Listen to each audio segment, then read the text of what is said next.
I can't remember if you're the one. You're the one who told me about OBS actually. Yes, I Yeah, did tell you about OBS because I know when you started, you were doing. I think it was just you're trying to I figure was out a way just to get it streaming done. from Zoom. Yeah, Yeah, you told me of OBS. Then there was this Nigerian guy that they used it for the. Okay, I got the notification. So yeah, me too. Same yeah. here. Okay, no need to send then. I'll just No, share on I'm my making wall. a screen. Yeah, it shows us live. Okay, mashallah. Sweet. I haven't been Yeah. live. Okay, no, I went live on Friday after like a month of not being live anywhere. So That's alright. yeah, let me actually share that with Yeah, my let me share it in my social graph. Jovi. Are you allowed to use this music? Because I'm like, I don't know. I'm supporting my own Nigerian support. guy that they used it for the. Okay, I got the. I like the description. So Yeah, me too. writer, Yeah. modern man, and explorer. Okay, no need to That's send cool. it. I'll just No, share I'm on my making a wall. screen. Yeah, it shows. Yeah, I mean. Okay.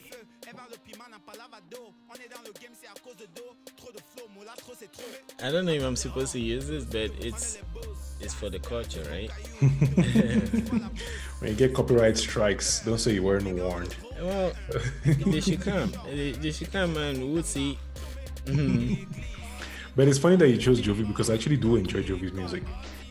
My wife I used to do. laugh at me when I was singing a couple of his songs. She was like, "What is that?" I'm like, "It's Jovi. You don't get it. Just Yeah, don't get it."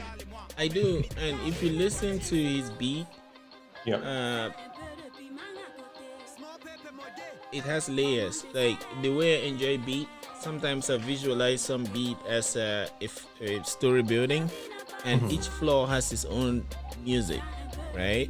But each music will just be a layer of the beat. Like yeah, dum, dum, dum, dum, dum, dum. That let's say one floor is doing that, then he has one that is like there's one that is like dun, dun, dun, dun. There's one flaw. So when I'm listening to Jovi songs, there are many of these things. You see his Yeah. craft. You it's like watching a cook. At one point Yes. they're putting Maggi, at one point they're putting salt, and you can figure that out. So that's what I enjoy about Jovi's music. There's a lot of music that I don't know. Like I wish I knew the terminologies. I'm trying to get a piano to start learning how to play the piano because I'm just for whatever reason, the only instrument that has ever appealed to me is the piano. Like my brother taught himself how to play the bass guitar. He's a pretty decent bassist. He plays, and I just love the piano. I feel like it's one of those instruments that I'm just called to, and because I know nothing about it, it's even strange because I tend to not dabble in things I have no idea about. Yeah. But now it's like I'm saving this money to get a Yamaha P45, so at 88 keys with it, with this tool and everything, and just put it there and Mashallah. start Yeah. taking YouTube videos, watching and learning. And it's going to be hard, but Yeah. for some reason, I'm excited to learn how to do it and Mashallah. just to blend that with poetry and be able to actually, just ad lib, go randomly and just make poems and music and just Yeah, record I that. feel And you. After 10 years, you'll be somewhere. You I see think what I it's a mean? long time. Yeah, I mean, like that's how I think. If to not discourage myself, Yeah. I say okay. Even like programming, man. I remember when I started programming, I was a bit scared. Then I asked myself that, but hold on, last week or last month, there are things that you didn't know that you know today. So how about 10 years?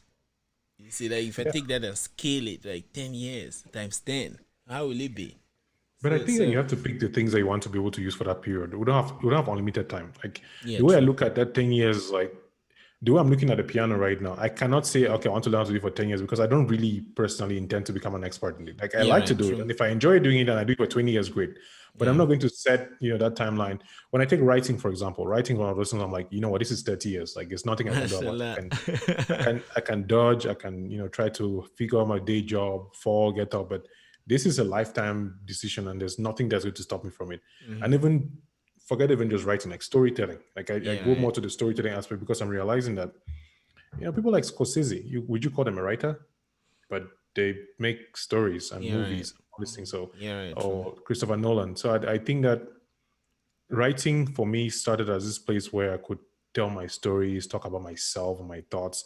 But when I take a step back and look at what can be done with storytelling, it's like this is a huge investment in time that cannot be joked with. Yeah, right. And yeah, it's it's helped me even relax a little bit because right now I'm not able to write. Like with the things that have been happening in my life past couple of months, I Mm-hmm. just feel stuck in my head and not able to think creatively. I still can do Uh-huh. my job. I can wake up in the morning, brush my teeth, but I Yeah. would have to know this new person that I'm becoming and then figure out like, okay, what does he like to write about and then see because I guess the things I used to write about that were exciting me, Yeah.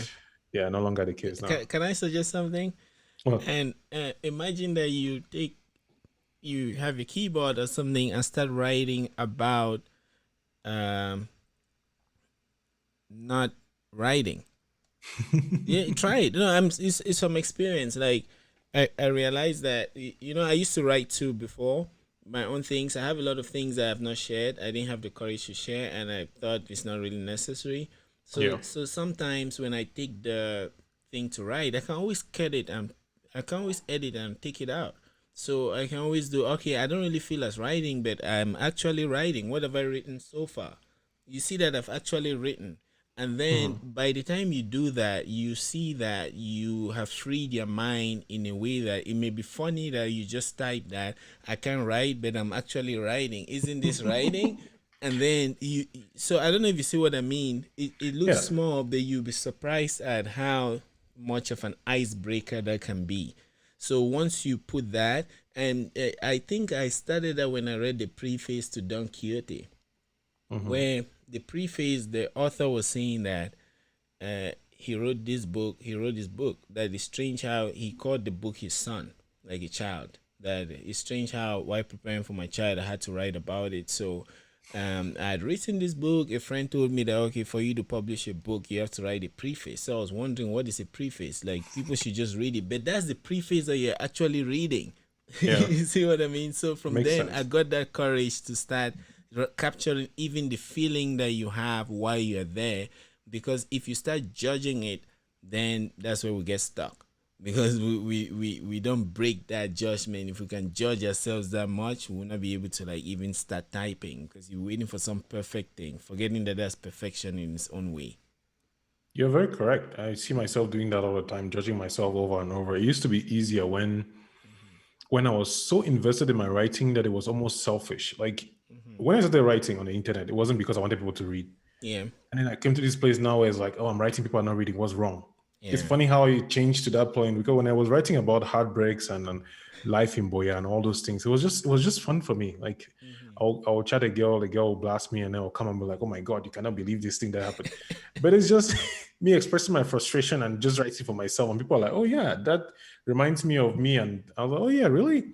So it's funny how when you talk about being a pioneer or starting these things, I don't even feel like I have scratched the surface of what should have been done. Like I Yeah, don't. right. It's Mm-hmm. funny when I think about Cameroon now that I've been out for 2.5 years. I'm like, I don't understand how up to this point somebody has not taken over a bunch of spaces that are empty, Yeah, like mashallah. technology podcasting, literary podcasting, or YouTube in a way that people can see Cameroon. It's like there's this vacuum, and I'm wondering why people are not filling it in. And sometimes I even feel like, why did I even is it that nobody could do what I'm doing? Am I that special? I don't think I'm that special. Mm-hmm. But I don't understand why people don't see value in certain things. Like look at the tech space, Silicon Mountain. There Yeah, is no dedicated podcast to just talk with these founders and just talk with them and just have a place where you can be like, let me go and listen to Churchill, yeah, Otto, Isong, Akama. Like, there's no place where you can just tune in and have like 30 episodes or 30 interviews and just know about the space. yeah. Knock yourself out. Yeah, right. It's I see. and I don't understand. I don't know what do you think? Like, why is this not happening? Man, that's a deep question, and it's a lot of things. At the most abstract level, I think it's ethics. You see, it's like how we see the world, how we do things, what we think is correct, and how we align our priorities, right? Mm, Now, when we start from that very abstract level and we start getting into detail, you may hear excuses instead. You may hear excuses like, "Oh, the internet is not stable. We don't have cameras and things like that." But I think that is the ethics, how we do things, and from how we grew up, we didn't mhm. really have that entrepreneurial mindset. People like Churchill and Otto, those are the people Outliers, that, basically. yes, they're outliers. They inspired us, but very few people have absorbed that energy from them that they can improvise. because what you're explaining is about improvisation, like a programmer improvising based on their skill or their ability to create content. So your Hmm. content is not just gonna be code, but you're improvising that, okay, I can create episodes at that level. So now, since we didn't have that mindset to uh, uh, improvise like that and create things that entrepreneurial mindset. So people like Churchill are focused on building their businesses. So others cannot really think that, oh, let me actually capture the process of them building their businesses. So at a very fundamental level, that's what I think is happening. Yeah. I mean, I'm also wondering if it's because people don't see the direct benefit of doing that in that particular time. Like maybe short-term thinking too. Because Mm-hmm. a podcast, for example, like what you're doing and creating content as a whole, it takes Mm-hmm. a long time to get to any point where you can do something that is like, oh, that's, to build an audience. Like how Yeah, many people start YouTube channels every day and then they just yeah, end up making one video and they're done? true, How many true. people are trying to get monetized? I'm one of them. It's been how many years now that I'm making videos on YouTube? I've still not reached the threshold. Yeah, but you get there, 7, 10 years. Yeah, You 10 get years, there. decades. You see, Mm. that's why I've broadened my scope to storytelling because I realize that if I focus on writing, I'll get mad. Yeah, right, Because right. the time it would take to get there would just be so much that I can see myself just giving up halfway and just be like, you know what, I've done my part. Mhm. After all, life is short. People should carry on. Yeah, But right, true. yeah, there's so much space that is missing because there's this documentary. I don't know if you've watched it. It's called "Everything Is a Remix." It's on YouTube for free. It's like three parts. They did a remastered version and did they join all the parts. Okay, let me check And it out. yeah, Everything is a remix. All yeah, right. everything is a remix. It's Yeah. a pretty interesting documentary. Talks about like all these laws and copyright and how copyright laws have actually stopped a lot of the progress that was done in creativity. Like the man really broke down and explained how songs were sampled, creating new Yeah. formats, and how Mm-hmm. that changed, and how lawyers came now and basically destroyed an ecosystem that allowed people to create more. Yeah. And now we've created a space where you put something and you have to take 50 years before somebody else can use it. And so Yeah. there's no improvement. There's no layer building on top of what you've already built Yeah. within a lifetime. And Mashallah. I'm looking at a space like Cameroon where we don't yet have that kind of stringent, I would say, systems, and how we are missing this space that could have actually been used to get things done in a way that would push the next generation or grow things Yeah. and improve them. Yeah. Because, and I feel myself like one of those failures in the sense of when I had the time and the space to do it, I did not do it. So whatever I'm Mm-hmm. talking about now, like, oh, why is nobody doing that? When I was there, boy, what did I do? Like, Yeah, I see. I I did see. what I could, but I also gave a bunch of excuses. And Yeah. so when I'm looking back now, I'm like, it's a pandemic. People are home, there's not much to do. Just create things. Yeah, they have time. And that's why I said that's why I was saying that if you look at it, it goes to ethics and then it comes to that entrepreneurial mindset. Because if you have that entrepreneurial mindset, you Yeah. would be able to pivot from writing papers for a course to looking for some activity around Boya that will make you generate content that is different from assignments. Mm-hmm. And from doing that, you'll be able to pivot again or improvise and then be able to generate like podcasts and stuff like that. So that's what I meant when I said that at the very abstract level, like I think it's ethics and ability to improvise. But we would get there Yeah. if again we pick up the right ethic, because remember what I was saying um when uh, let me go back. Remember the conference we made in Douala once? For this conference, I went there with Churchill. He had to do a presentation on Joko, and there were guys that came and did presentations on AfriPay and other systems that they were building. There was this vibrant ecosystem, and Yeah. I remember seeing Happy Pamela there. She came, I Mm-hmm. think, and then you were there too. So now, uh, at that time, those were activities that were carried out by people like you, me, and the others. So when you write about it, or I would talk about programming and the rest, people wouldn't understand me, say, oh, these guys are boring, or who are these guys? But we did not give up, or we did not spend our time to argue.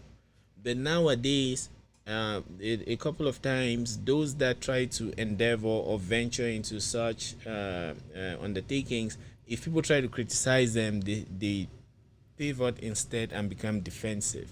So they I spend a agree. lot of time defending themselves instead of like focusing on that craft and drilling and drilling and drilling and going.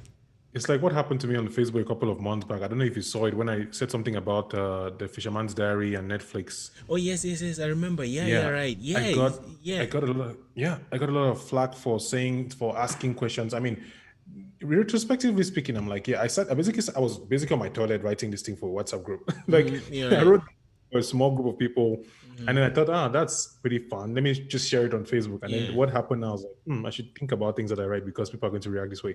But it was one of those instances where I gave a criticism for something, and then people did not, give another constructive disagreement You're to it. right. It became a personal thing where they were insulting me, insulting that Bali girl. They were insulting my wife basically without even knowing who she was. Exactly. So yeah, and I panicked. I freaked out that night. I made an apology video. Now that and what it happened, it was done in like a week. I mean, even these guys on how's it called? This show, Freaky Table. You're right. Yeah, they made a video where they talk about it, and so it was just this whole moment where I looked at it and I was like, wow, this is. It's not that Cameroonians don't read or that they don't. It's like they have things that they care about, and they don't want anybody to talk about it in a negative light. And Yeah. anybody who does it, they'll burn them down. Yeah. So in the case, for example, I was very much tempted to never talk about these things. And I'm still in that mindset of if I'm going to talk about these things now, I know what is coming and should prepare for it. You have tiptoe. But yeah, not even tiptoe. It's like Uh-huh. now, between that time and now, I've become a very different person. Yeah. If I did that now, I'll probably not do an apology video. I'll just be like, you know what, come and beat me or Mashallah, something. yeah, mashallah, yeah. And that's why Yeah. you had that experience to come to this realization. And that's the thing where people forget to, well, it goes both ways or many ways. One of them is that today, democracy is something that is really, really tricky. The internet democratizes many, many sectors. You and I, we could say we have like a TV session now, right? The internet has democratized that. So Yeah, also leverage. the ability for people to broadcast their opinions, that ability has been democratized. So now, and not everyone does time for things that they talk about. And when I say not everyone does time, I mean in terms of thinking about it thoroughly. And Yeah. then I have come to realize that a lot of people are afraid, like they're afraid to think about things from multiple angles, forgetting that generalizations or laws or applicability of things is about optionality, and optionality is about looking at things from multiple angles. So if Kamga is saying something from one angle and you don't do the time to think about it, no matter who you are, you are making a mistake.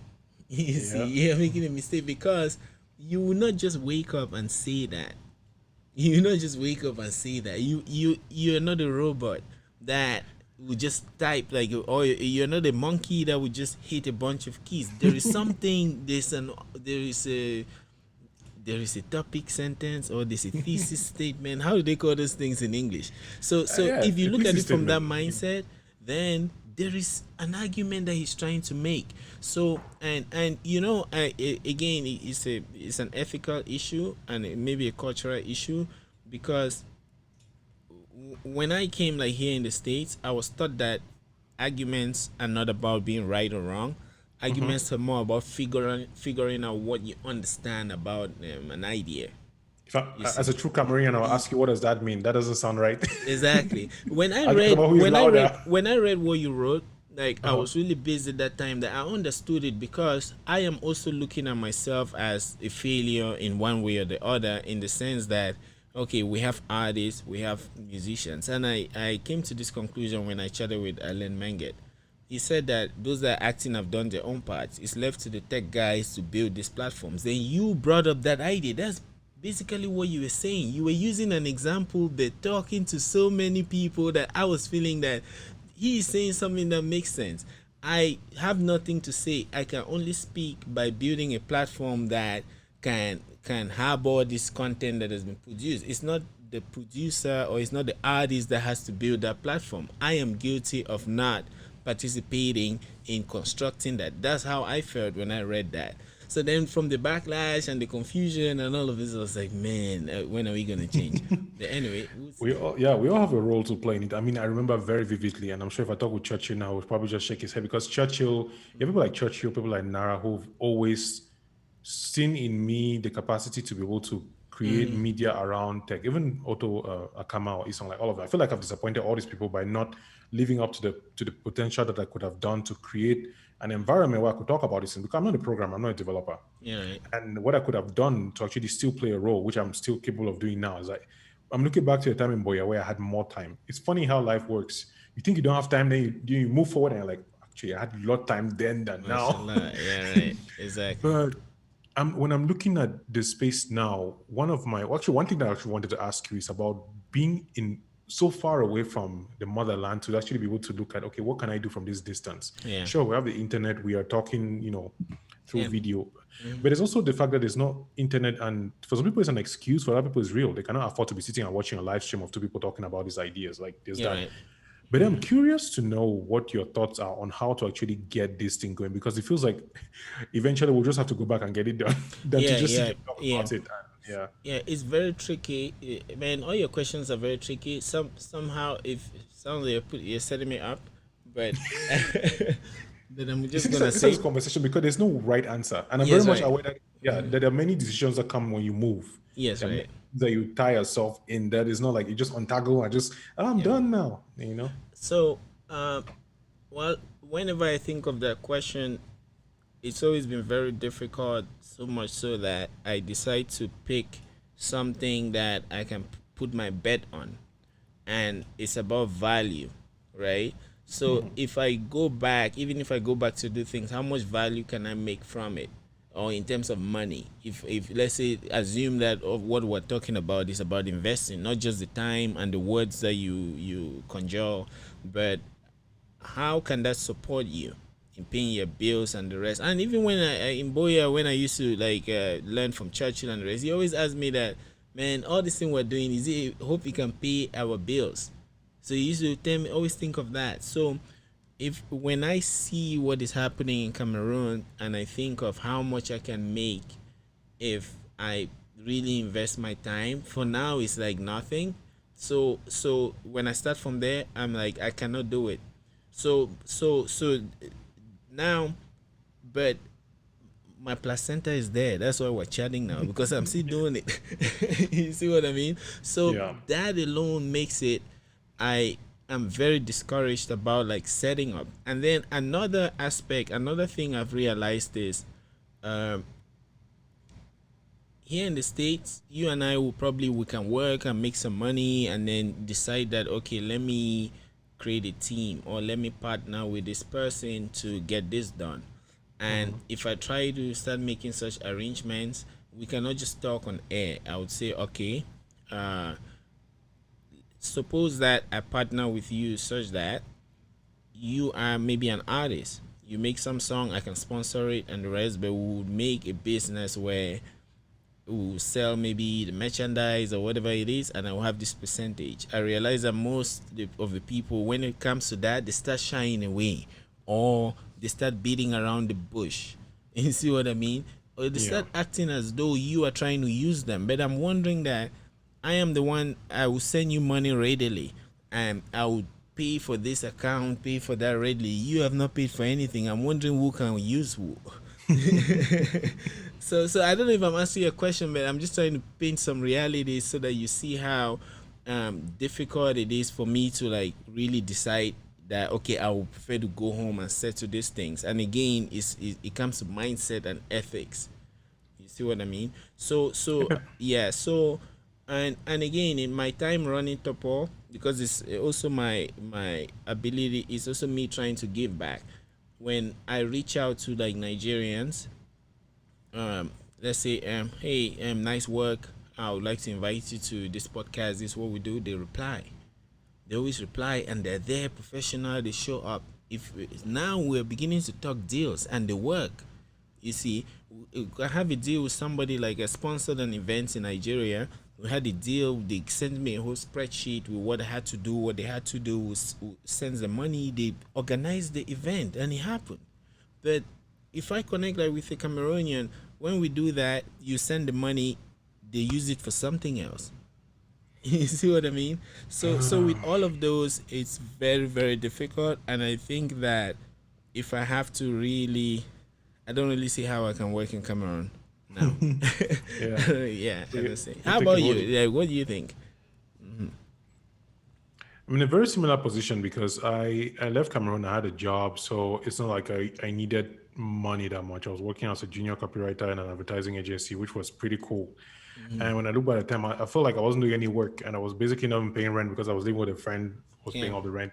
Hmm. So it was chill, and I would leave Douala, go to Boya, go and do events, come back. So I guess I'd say I had the privileged life to actually have a job in a country where people usually don't have jobs, and to be able to have the kind of money that I had, and just I don't have many needs. Like I don't have a car, I don't want a car, I don't spend money on things. I just save my money. I basically use all the money for whether it's application, visas, and travel between when I'm preparing to travel. Yeah. But when I look back now, after being out for 2.5 years, I just don't know how the environment is on the ground to Hmm. say that okay, if I go, I can still find a way to be able to work or pick up from where I left and restart it. So there's that uncertainty that almost leads into fear, where it's like leaving something that I know now, working from home, making a little bit of money, being able to have time to do things like this, Yeah. and then going to a place where I have no idea what's going on. The system is not very reliable, accountability is very low, Yeah. and it's it's scary, Yeah. to be honest. Like it's very scary to go and do that, especially because you're looking at what are you going to gain from all of it. Yeah. True. You know, Exactly. yeah, Yeah. yeah. You have this vision of what should be done, of how people should create podcasts and do tech entrepreneurship and all that stuff. But what is actually going to happen when you go on the ground? Will I go back and be like, "Hey, mom, I need 200 to put credit because I don't have a job since I cannot get a job because I'm overqualified for everything." Yeah. Right. Yeah. Very true. Yeah. Yeah. So it's a hard decision to make that I think requires a certain level of being able to survive anywhere because there are many people who leave and actually go back and stuff. I mean, Adeline Kamga, Pamela Happy, Hmm. Alexander Quest. Like there are people who've just even this guy, Green Ventures. What's his name? Oh yeah, Roland. Yeah. Yeah. Yeah, Roland. Roland. Yeah. Yeah. Yeah. So you have people who actually, they came to this side, they saw the things, they built the life, and then I mean, maybe what we know is that they left, but who knows? Maybe they have businesses here that are enable them to do what they are doing there. So Yeah. it's like Yeah. we don't know the whole story. It's Yeah. possible Right. that they might have ways that they are still able to keep in touch Yeah. Most and of get, them have like roots here or like placenta here or yeah. something. Yeah. Mhm. Yeah. So there's also that, like, you need to know where will your bills be paid from. If you can answer that question, Exactly. then do whatever you want. You want to Exactly. travel, go. You go to where you want to go to. Exactly. Yeah. And from that, right?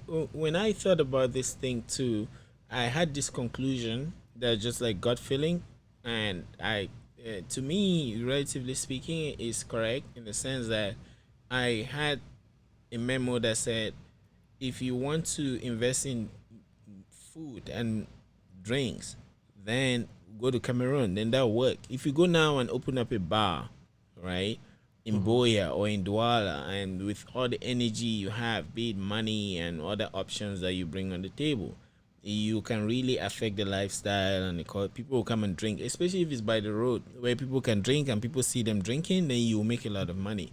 But Yeah. and then I was thinking, but if you want to invest in technology, right, which is my domain, then probably Nigeria or Rwanda. And I have data to back that up from Topo. Topo has been running now for a couple of months. And when I try to make deals in Cameroon and make deals in Nigeria, the ones in Nigeria just go through smoothly.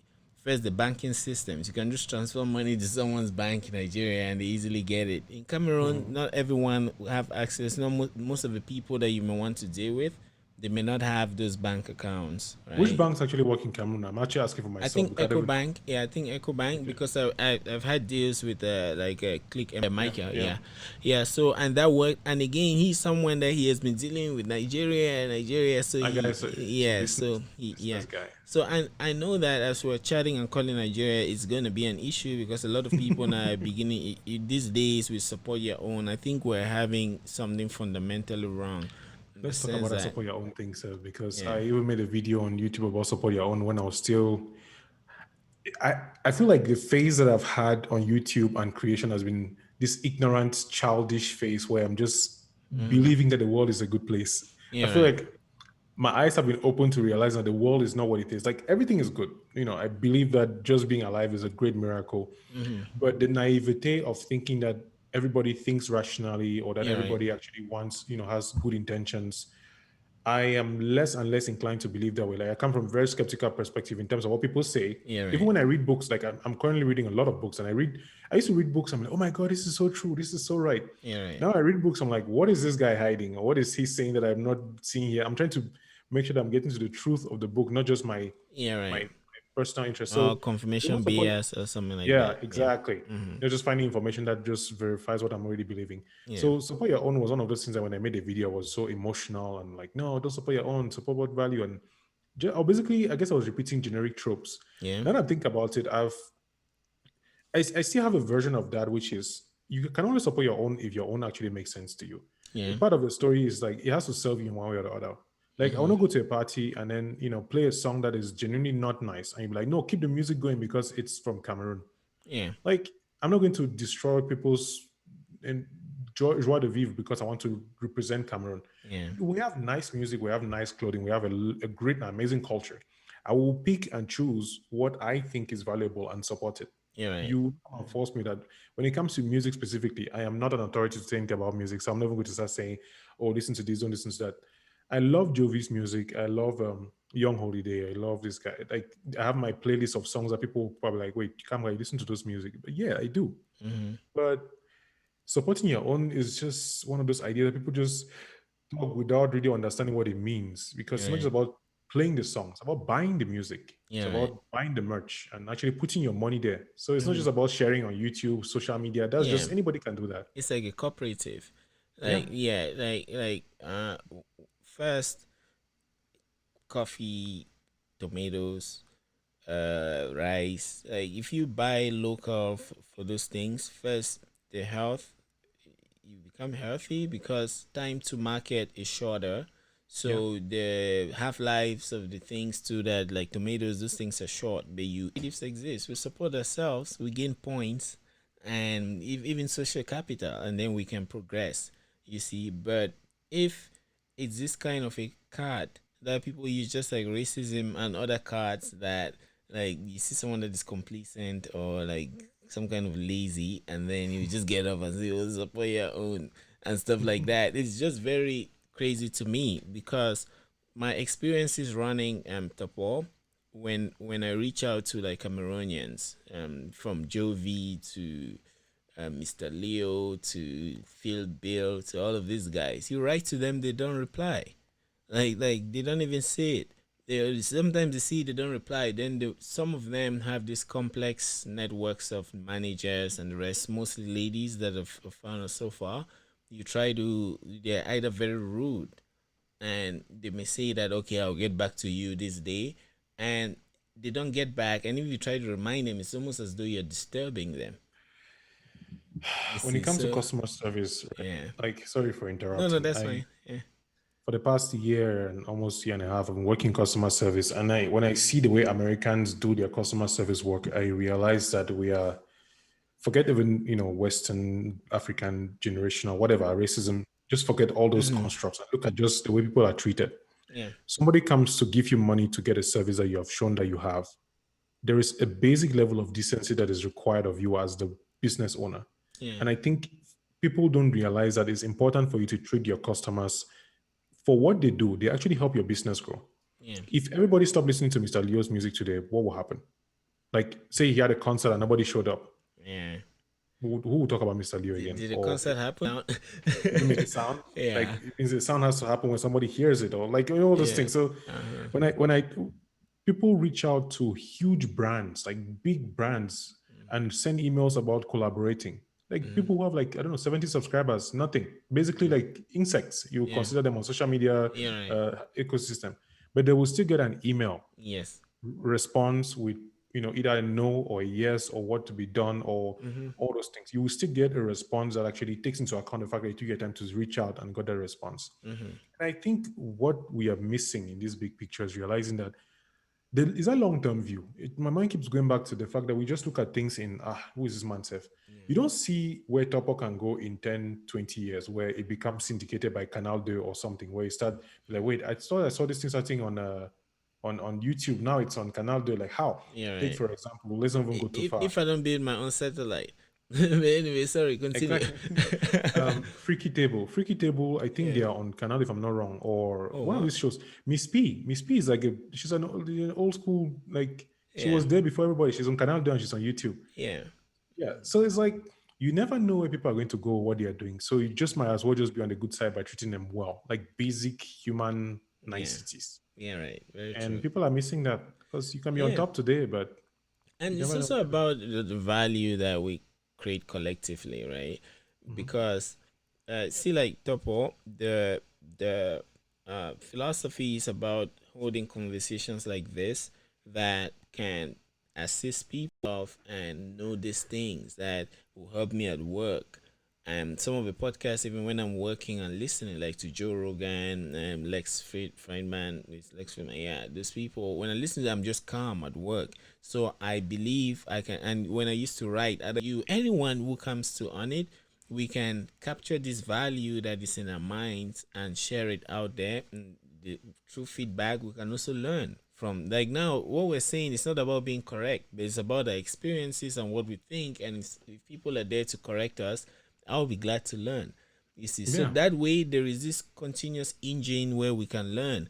And then I used to be very shy at work where I would sit. I remember I was working for this company, APHL, and it was a health organization. That was their headquarters.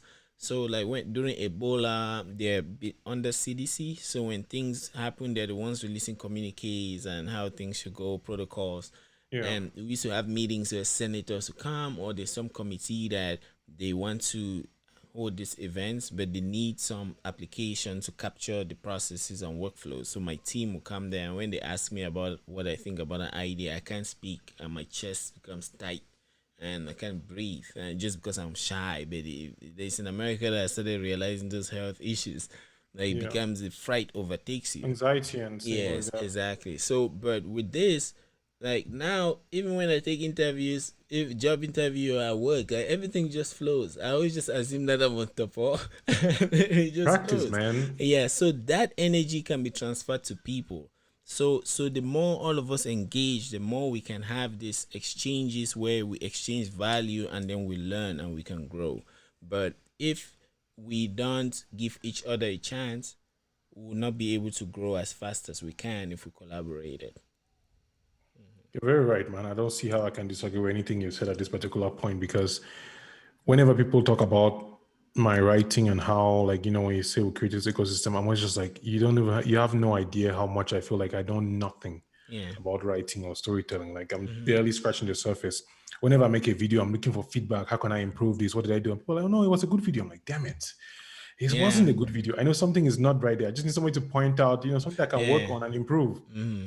And people don't realize that the more you do it, you get to a point where you're actually really good. But is there's this quote by I don't know, it's Ira or Ira Glass, the producer of This American Life, where he talks about Oh. the gap between what you know Mm-hmm. and what you see. Like when you're a creative, when you're making something, or when you're a business person, like you see a big business, you know what it takes to run a big business, Yeah. and then you see your business, you're like, this is not what it is. And you feel bad that you're not doing what you're doing because your taste, that thing that got you into the game in the first place, is very good. But Yeah. what you're doing now is not yet at that particular level. Yeah. And people get lost, coming back to that whole piano thing about the 10 years. Yeah. Right. Sometimes you start and you know good music, you know what it sounds like, Uh-huh. but your fingers are not ready. You still don't know what you're doing. You're just Yeah. doing do re mi's and yeah. But you need to be able to keep going until when you get to that point where you start knowing what you're doing, like 10,000 hours, deliberate Yeah. Right. practice, all that stuff. Yeah.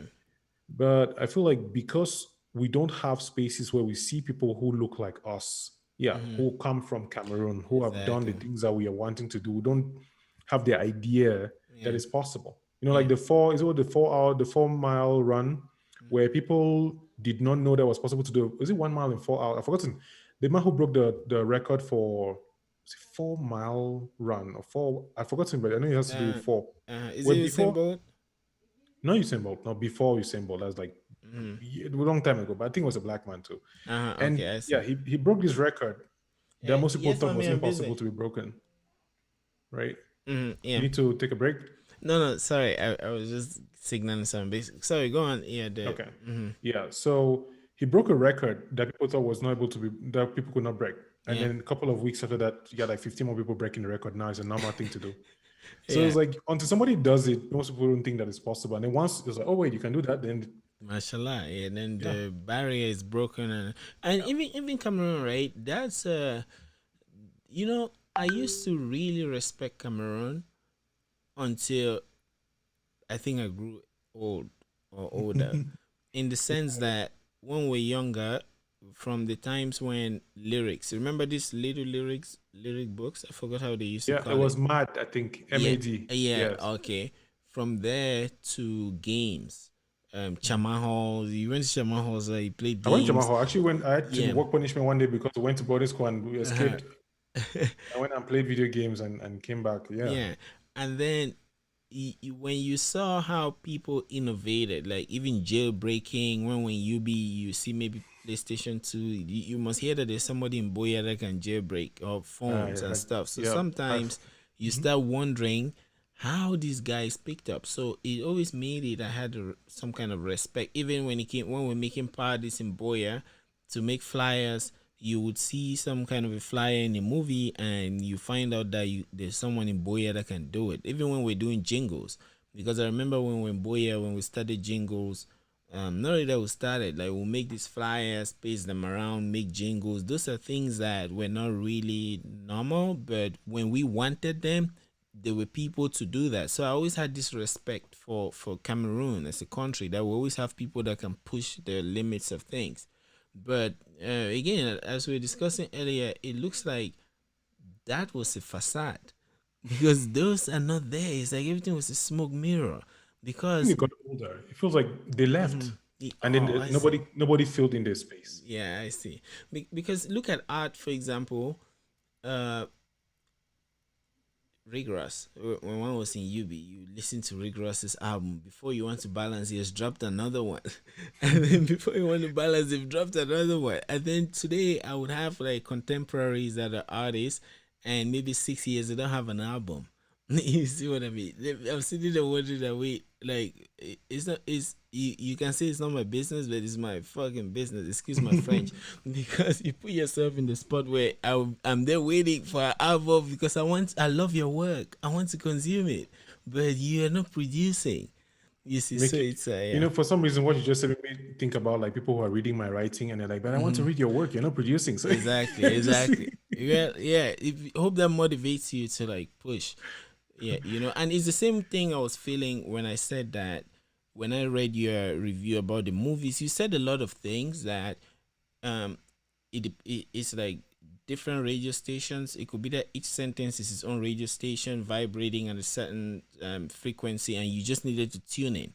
So I yeah. tuned into the vibration that made me feel like there is opportunity then for these platforms where these guys will be struggling or fighting to put their movies on it as opposed to Netflix. So I was busy thinking, how can I do that? What do I need to do that? As opposed to just biffing the dude that wrote it. You see what I mean? So yeah. And the funny thing about that conversation was people said things like, this man has invested this amount of money in this movie. Why would he want to put it on a platform for free?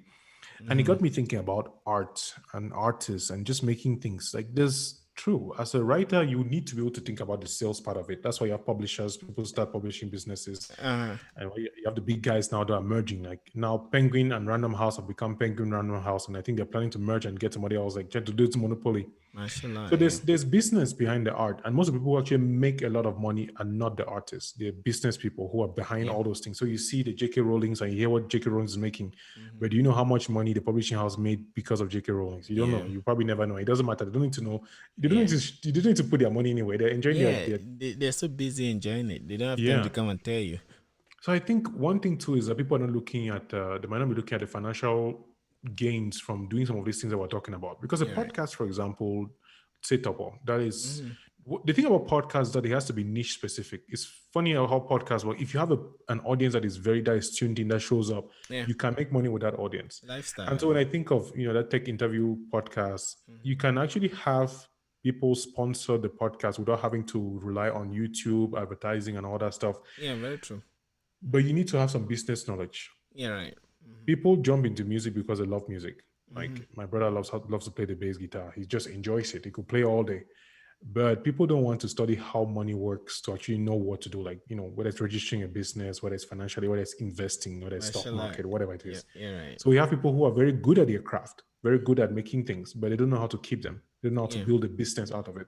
true. Yeah. And when people, they also, I think it's also because they don't do the collaborative aspect where you have an artist and a business person who work together. Yeah. And on an understanding level of knowing that you help me sell my art and your sales help me make my art. And it's a mutually beneficial cycle because people always like, this man try to steal from me or trying to take money from me. Exactly, exactly. That's what I went through. Where, you see people that are coming up, right, and then you try to bring what you have on the table, including money, because Mhm. I may have access to liquid cash or liquidity, and then you have this skill that is tangible. Then I'm like, okay, let's partner this way, and then you see the person that you're trying to partner with starts acting as though you want to use them, whereas you have liquidated some of your assets and sent to them to maybe run some other things just to show them that you're ready to do this thing. But they keep turning, and that's how a lot of people wouldn't go far. Because if you look at the history of like Silicon Mountain, no, Silicon Valley, uh, it's true such that how do they call this company? Even Apple, right? Yeah. uh, Was guys, collaboration with yes, Steve guys Wozniak met and Apple, Jobs. yes, and even the first investors that came to Apple, they chatted with Steve Jobs, and then they gave him a check of like $2,000 and the rest. So imagine that Steve Jobs was there acting as though now you just want to come and use my technology, or the person with the money was like, oh, you just want to come and use my money. We will not have Apple that is worth 3 trillion today.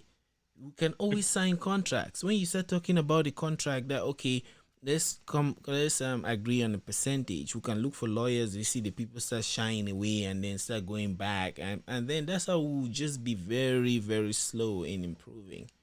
And I guess, I mean, I feel like it's just greed and that dishonesty of wanting to win. It's like, mhm. I mean, I don't know who said this, like, 10% of something is better than 100% of nothing. Oh yeah, true. And I feel like people don't realize that, yeah, you can have a great idea all you want. It's a wonderful idea. But if you have somebody who's willing to give you money to do it, they have a role to play. And it's okay to take 50% of it. Like if you have no money, you don't get nothing. And Yeah. so you rather just sit. Hmm. I think that's the mentality that people have. They'd rather just sit and have nothing Yeah. than to share with anybody. Yeah. And I think I used to make a mistake. That's why when you ask me about like let's say developing something in Cameroon or going back to establish something that can create value, I said that I don't see the value to create for me,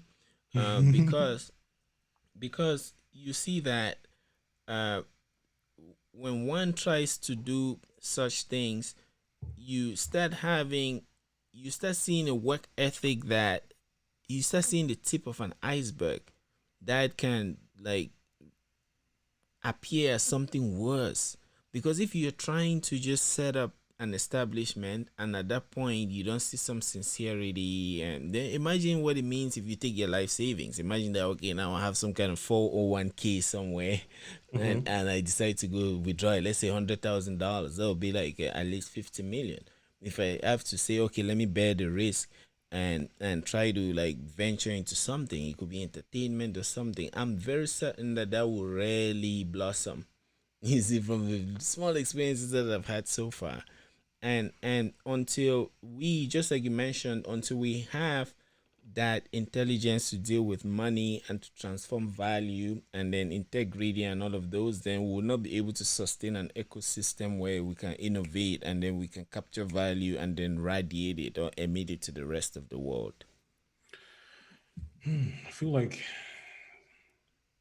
that may not happen in our lifetime, which makes it even sadder. Unless we create it, we will create it.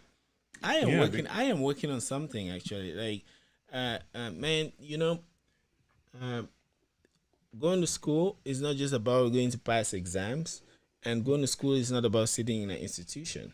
Like education starts from when we start discussing with the parents and even understanding that our parents are consistent in putting food on the table. You see, there's some sort of education somewhere. Mhm. So which means we can look at what is, think, and act to make things that we want to be there. So see, like Topo, Topo is too big. It's too big for me to even do it alone. So I have my partner in Nigeria, Isaac. He's a CNN journalist. I remember trying to like put the idea with some of my Cameroonian brothers for us to like develop it, but it was not easy coming to consensus. But Isaac like saw the opportunity and he came in like full time, right? So we are planning to establish our own studio in Abuja. You see, so we're working on that, and the way I look at it now is I don't want to see this thing anymore as Cameroon, Cameroon. What if we blow it up to the level of Africa, Yeah. right? Like just the way the United States is. If I go to California, it's different. Buildings, architecture, everything is different. Accent. I go to New York, the same thing. But they can communicate in terms of value. So what Yeah. if I establish in Abuja and maybe that will give it some weight, right? That will give it some weight because I think that in future Nigeria will be like a strategic location towards not just for trade, not just I don't mean like Pan Africanism, but I mean some kind of a uh, uh, unison. Is it unison they call it for like for Melting Africa? pot, maybe? Sorry. Yeah. Melting pot? Yes, exactly. Melting pot where like we will have some sort of an African Commonwealth, Yeah, like a especially nexus. yes, Yeah. especially in the digital space. But I think Nigeria is going to be like this spot because when it comes to equipment, infrastructure, Why not technologies, I Rwanda? think they I have think. even Rwanda. But this thing is like that, right? There is the from my little experience in the tech space, there Mhm. is the always a situation where you see something that is flashy and good, and then you see another one that is older, right? And you may fall for the flashy one, but the old one will always work. It's like, which technology can I use?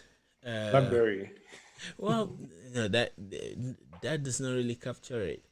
Let's say if yeah, cryptocurrencies, if we're really into cryptocurrencies, there are newer cryptocurrencies that are more flashy than Bitcoin, but Bitcoin will Mhm. always beat them. You see what I mean? So that's the same way I look at like Nigeria and Rwanda. Rwanda, yes, it's new and it's promising, but there are certain things that if you really want to do and you go plant it in Nigeria, it's gonna blow up. Then the way to blow up in Rwanda. For some reason, that made me think of Morse code. I started teaching myself Morse code recently, and Mm-hmm. thought it was pretty fun. I haven't finished yet, but it was this there's this free platform by Google to teach people, you just teach you Morse code, and I thought it was really nice way to learn. I was like, I mean, I've seen it used in so many movies and in other things. I'm like, Mm-hmm. I would just want to know this thing for fun. Mm-hmm. Like it's a moment that I realized that I might like to read and write, but I'm at heart, I'm one of these, I don't know if it's nerd or geek, I don't even know the difference. But Mm-hmm. I like some kind of things that are just fun for me as an individual that I don't have to do with like Mm-hmm. everybody's doing it, like Yeah, chess. man. I learned how to play chess because I thought it was cool by myself. Oh wow. And yeah, Uh-huh. it's do you play? Maybe we could play one match one of these days. Yeah, I started learning and yeah, I started learning and then I haven't played in a while, but we can play. I'll be Okay, yeah, I would love to. And I cool. have a book. I have a book at the back there. Code like it teaches you computer programming, but especially machine level. But Hmm. it touches Morse code just to show you that it's the same thing.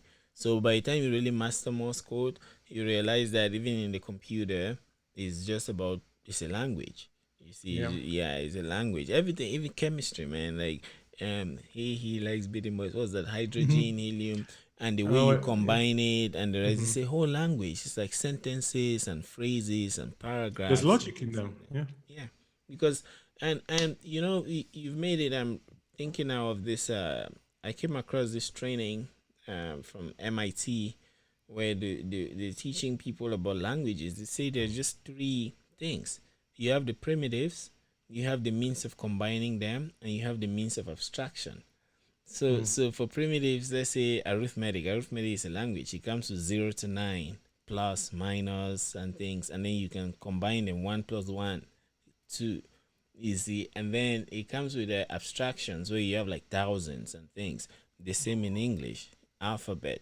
Then you can form words with grammar, phrases, sentences. Then you can say table.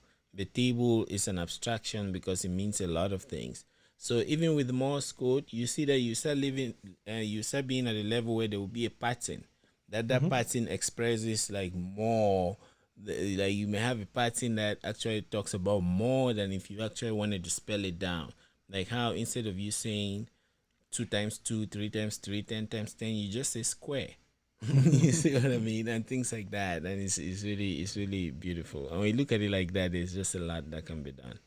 100%. I mean, when I look at one thing that I know that I have that I want to work on, because it's one thing to have talent and be good at something. People always stop there and don't realize that when you're given something by God as a gift, it's on you now to work on it to make it really, really good. So if you figure out what you're good at, when you're talented at something, no matter what it is, take it and run with it. It's not just about just hanging at the talent level. And so for me, English is one of those things that I realized, not even realize, I'm still finding out, like, actually it's been easy for me to learn English, like overall, because I know people who have hard time with English, same way I've had hard time with math. Yeah.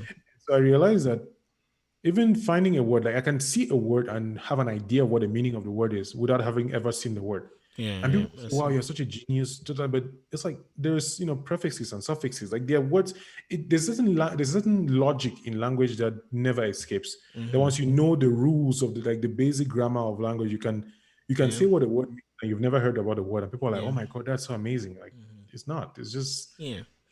Like if I see pre somewhere, I know it's coming before. yeah, of course, You know what I yeah. mean? Yeah, like you say the prefixes, even prefix itself.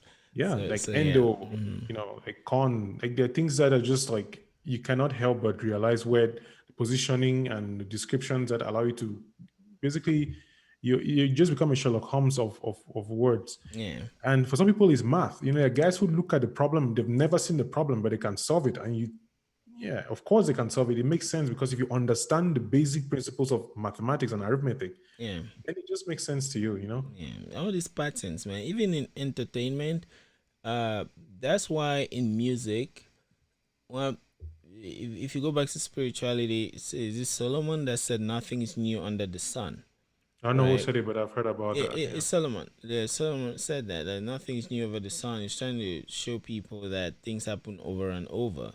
And in science, they also capture it in the adage, like, don't reinvent the wheel. Like, there's so many things that are existing that you just have to piece them together.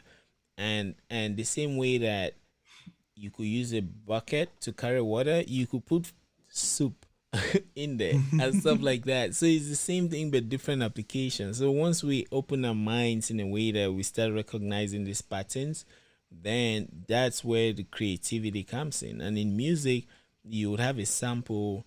You have a sample that people play in different keys and it sounds differently. Now you take a key played you take a song played in key G sharp, whatever it is, and someone may think That's it's a different church's song. language. Yes, someone think it's a different song, but it's the same thing. So yeah, all of these things. And now 100%. I'm curious about your thought on Bitcoin. You said that you're not advising anyone to get on it. Why is Oh, that? I don't know. It's like I'm just repeating Gary Vaynerchuk stuff, but I don't know enough about Bitcoin to say anything. I just think that Bitcoin, like social media, like many things, it's good to jump in early, and it's good to recognize when the boat has gone too far for you to jump in. Because I don't know who will start studying to become a developer now to build those railways, to plan for the future, how long it will take to get there.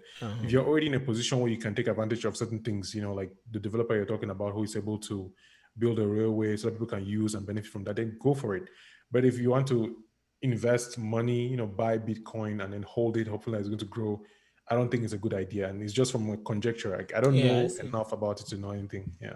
Yeah, well, I mean, and to make things trustless and or there's some money. The only reason why you save your money is because you think that it to give you options, right? Optionality, and then you think that it will capture the value, and then you think about, and then you think about let's say how much value you have in it. Maybe when you retire. But so far, many countries have been burned. See, like Greece. Look at the USSR and all of those countries where even Cameroon. Now, can you send like 100 million to Cameroon if you I want to? don't, I don't think, I mean, when I get to that level, then I'll probably not even be able to answer the question. But like, I don't talk about my business. Yeah, My right. account, Exactly. You'll be the so way my quiet, account is set up. so busy that you don't even talk about it. But it's very hard. Or imagine being in Cameroon, working all your life, and then maybe a civil war emerges in one way or the other, and you want to move out, you need to go to the bank and withdraw your money. But the first thing they always do is they put a cap. You can withdraw money, right? But that's because there is like a central location that they can just pass laws on. You see, so at the very broad level, like Bitcoin is to decentralize all of those things in the same way that YouTube democratized and decentralized television. Bitcoin is trying to decentralize and democratize finance. So Okay. so yeah, so if you look at it from that way, it has so many benefits that those getting into YouTube now can still innovate and make things that will not appear as though they missed it because they didn't get in 2006 or 2000. Yeah, so if you look at it that way, there's a lot on Bitcoin. Let me give you an example, right? um there is a summary that they say like Bitcoin is programmable money because once you have a wallet, you can write code on top of it, and with Bitcoin, you become your own bank. You see, so now let's say you have a kid and you and your wife want to give him some funds, but make it available to him on his 18th birthday. Now you need to look for lawyers, you need to look for a bank, you end up spending more money relative to like handling it yourself for that simple security that you want to establish for your son's future. But with Bitcoin, if he has his wallet, you have your wallet, your wife has a wallet, you guys will have your private keys. So you can all come in to write a simple code that Bitcoin will give you itself. It's easy to look at the documentation or the manual and you see how to do that. You write an operation where you say, okay, for the date greater than or equal to when he's 18, which you can always calculate, be it in 2040 or whatever that is. And from then, he will need your signature, his signature for him to get that money, right? Okay. If Yeah. those conditions don't match, even if you bring but Zeus, Kronos, all the Greek gods, he cannot get access to those funds. And so for somebody like me who is, I don't know, in the media space and writing and storytelling, how would you recommend that we get into this new age that is inevitable, basically? Because it does sound interesting, but I'm looking at it from the perspective of I don't know where to start. Like, do I buy Bitcoin? Do I learn how to program? Like, what do I do to be Yeah, able to benefit from this? I think the first place to start is to either you can try to get paid for Bitcoin because there are platforms where you are paid for writing, and for since there's information about this out there, they're trying to get people more into it. So you could work with people that would explain to you, and then you write documentation, and then you are paid in Bitcoin. That's a good place to start. So I could find some of those and send the link to you. Or you want us to search? I can share my Good. screen now and we do it. Yeah. So that Education in real time. yeah, so we got more practical. Yeah. Yeah. Okay. I mean, I'd never known that it was even possible. This is what I like about the world because I spent Yeah. time reading books, listening to podcasts. This is real time education. So Yeah. maybe I'll move to Cameroon and start writing about Bitcoin. Yeah. So I'll share my screen and then let me also share here so those on Facebook can see. Okay. Can you see my screen? Yeah, I'm seeing your screen right now. Yeah. So let's say write articles and be paid in Bitcoin. Right? Yeah, so 7 sites that pay you to write about Bitcoin. That's one. And then there are even sites that pay you for reading.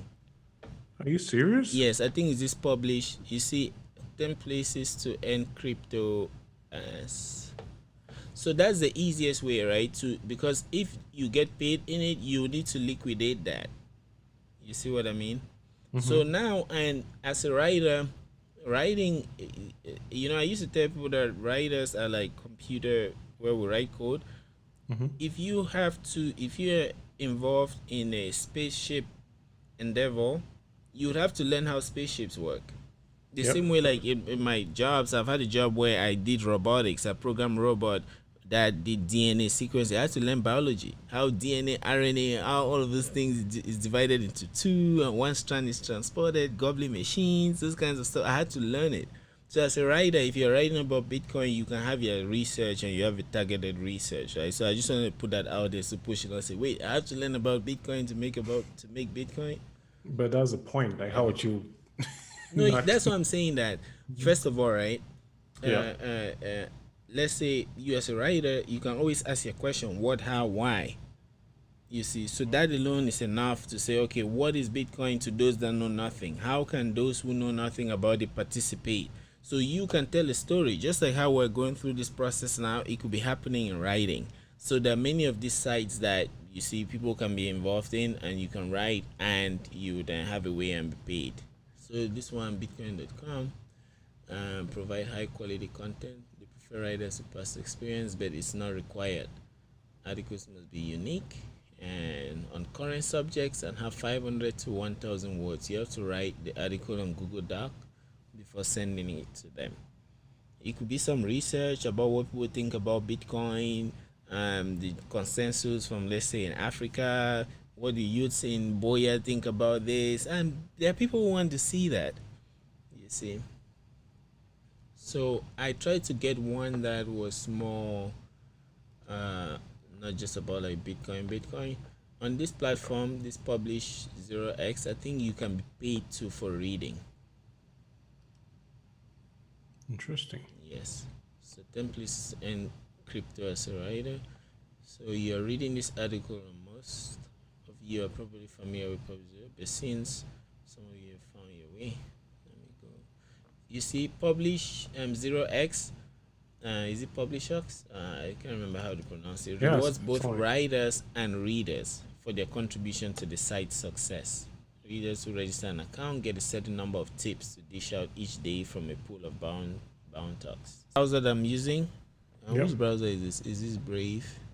No, this is Chrome, but I have another browser. This one, Brave. Right? With this one, you can earn.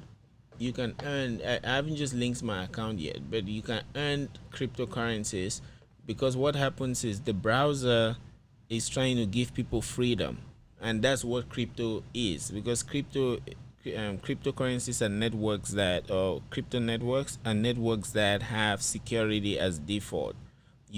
Everything is how do they say it? Everything is signed or encrypted.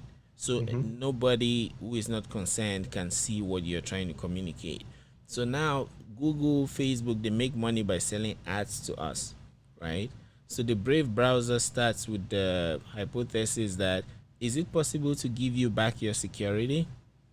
And then they go ahead and say, okay, we would block every ad, and then you can choose the ad that you want, and we would pay you for consuming that ad. So it's not just Google that will be making all the money, but you can be paid for getting ads. So if I go to like say google.com, so watch what happens. Or maybe let me go to HBO. So just so you watch what happens. So if I go to HBO, for example, you see that there are even 10 things here. Yeah, so it's blocked many of those things. So cross-site trackers and others. So it blocks all of these things. So I can go now and accept that, okay, I want them, and then this browser is going to negotiate with the guys, and the money that the guys pay them, they also pay my own cut. And that's why you'd see that these wallets that are there. For Google, it blocked 8 of them. Yeah. So that's the simplest part, like starting with these platforms that you can be paid and you can make money from the in crypto. You can be paid in crypto. From that point, then you can start. And crypto is something that it gives people the bug. You easily catch it. You easily get passionate about it. From there, you can find your way. Maybe buying more and using it to pay for other services, and then maybe even programming it. But it's really, really interesting. Sounds like a rabbit hole there that jumping in with Yeah. yeah.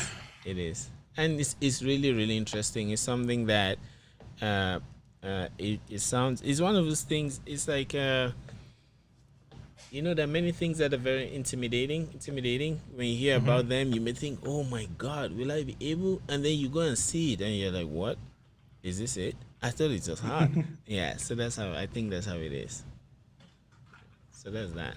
So I don't know Okay. if you're sold, but that's Uh, that, and it's it's not. really It's not that I'm beautiful. not sold. It's that the way I think about time. Hmm. My brain is almost defaults to like how much time do you think you have to be able to invest in this to be able to be good enough. So when I Yeah. look at it, almost looking at the time that I have, I'm like, all right, this is something that I should keep at the back of my mind. And Hmm. it's the same way I buy things now these days. Like when I say, for example, I want an iPhone, I want to get an iPhone, and Yeah. the piano that I mentioned earlier. So when I want these things or to jump into a project, I just put it at the back of my mind and see, does it come back? If it doesn't come back, then I'll probably not do it. Yeah, But if it you're right. comes back Oh yeah, enough, I I'm like, see. all I right, see. Yeah.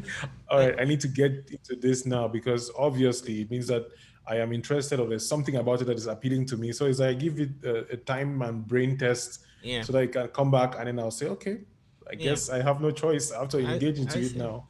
And I for one, I'm really, I'll start advocating for it so that people should see the power in it, and I'll try to make it simple. And some of the features, like on the network, since it's decentralized, right? There's no Yep. central location. Everybody, people, and it's free entry. People can join and participate in validating transactions, and sending money on it is like sending a text message. But the most important thing is that the transactions are built based, or the transaction fees are based on the size of the data in megabytes. So if you are transferring $1 billion, it's not gonna charge you based on $1 billion as if you were in Western Union. If you go to Western Union and you want to transfer money, they always take a percentage of your money. You see what I mean? But Yep. this network takes it in terms of how, if I take $1 billion and I write it in a file, how big is that file? You see, so you pay that back in the days, they used to charge for $1 for transacting $1 billion. Can you imagine? Because when you write $1 billion in a file, it's not big. It's a small thing. So you transfer that over the network. That size that I've transferred to you as a transaction is very small. You see, Yep. and they don't care about the money that you're sending. You see what I mean? Yeah. So it has so many features that when you look at it, like you said, in the long run, it's something that will really make money, and they intend to make it the gold of the internet. You see, so now if you look at it like that, then you see the wagon has not left. It may go up to 40,000 now, but sometimes you hear that it will be one Bitcoin will be $1 million. That's not a joke. Yes, that's because imagine that they take all the wealth on earth and they denominate it by Bitcoin. So Yeah. all the apples and the rest, when you take all their market capitals and divide it by Bitcoin, you see that one Bitcoin will be expressed maybe as $1 million or $10 million. So it's not yet started. Yeah.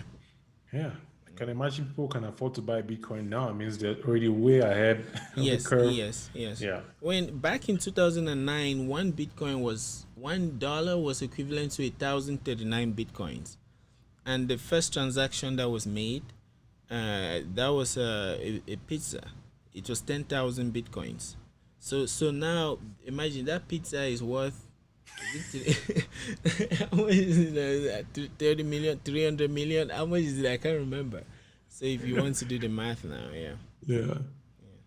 Definitely. I already downloaded that Brave browser. I'll probably start using it because I use Chrome a lot and I already look like it. I like the design, something that appeals to me. When I saw it, I thought it was Chrome, but it's Brave and it looks It's really not Chrome. neat. I like, yeah. It's, do you know Brendan Ike? Brendan Ike? No, what did he He's the do? creator of JavaScript. I do not know So him. JavaScript is the language of Oh, I know JavaScript. development. Yeah, I don't Yes. know Brendan. Yeah. So Brandon worked for Netscape back in the day, and he created JavaScript. So he's the brains behind Brave. So he's an entrepreneur. So this is his new endeavor, creating this, because a lot of people are fed up with what's happening. Either Wall Street, Wall Street is crashing, or like in America, 2008, the whole economy is crashing. So people are tired. There are old people. If you see back in Greece, the economy went down. But even back, a lot of Jews still suffered where they have their lifetime savings. You want to leave the country, but you cannot go with your money. But Yep. with Bitcoin, you can create a wallet, and to create it, you put a passphrase. Let's say I am Kamga, right? That's a passphrase.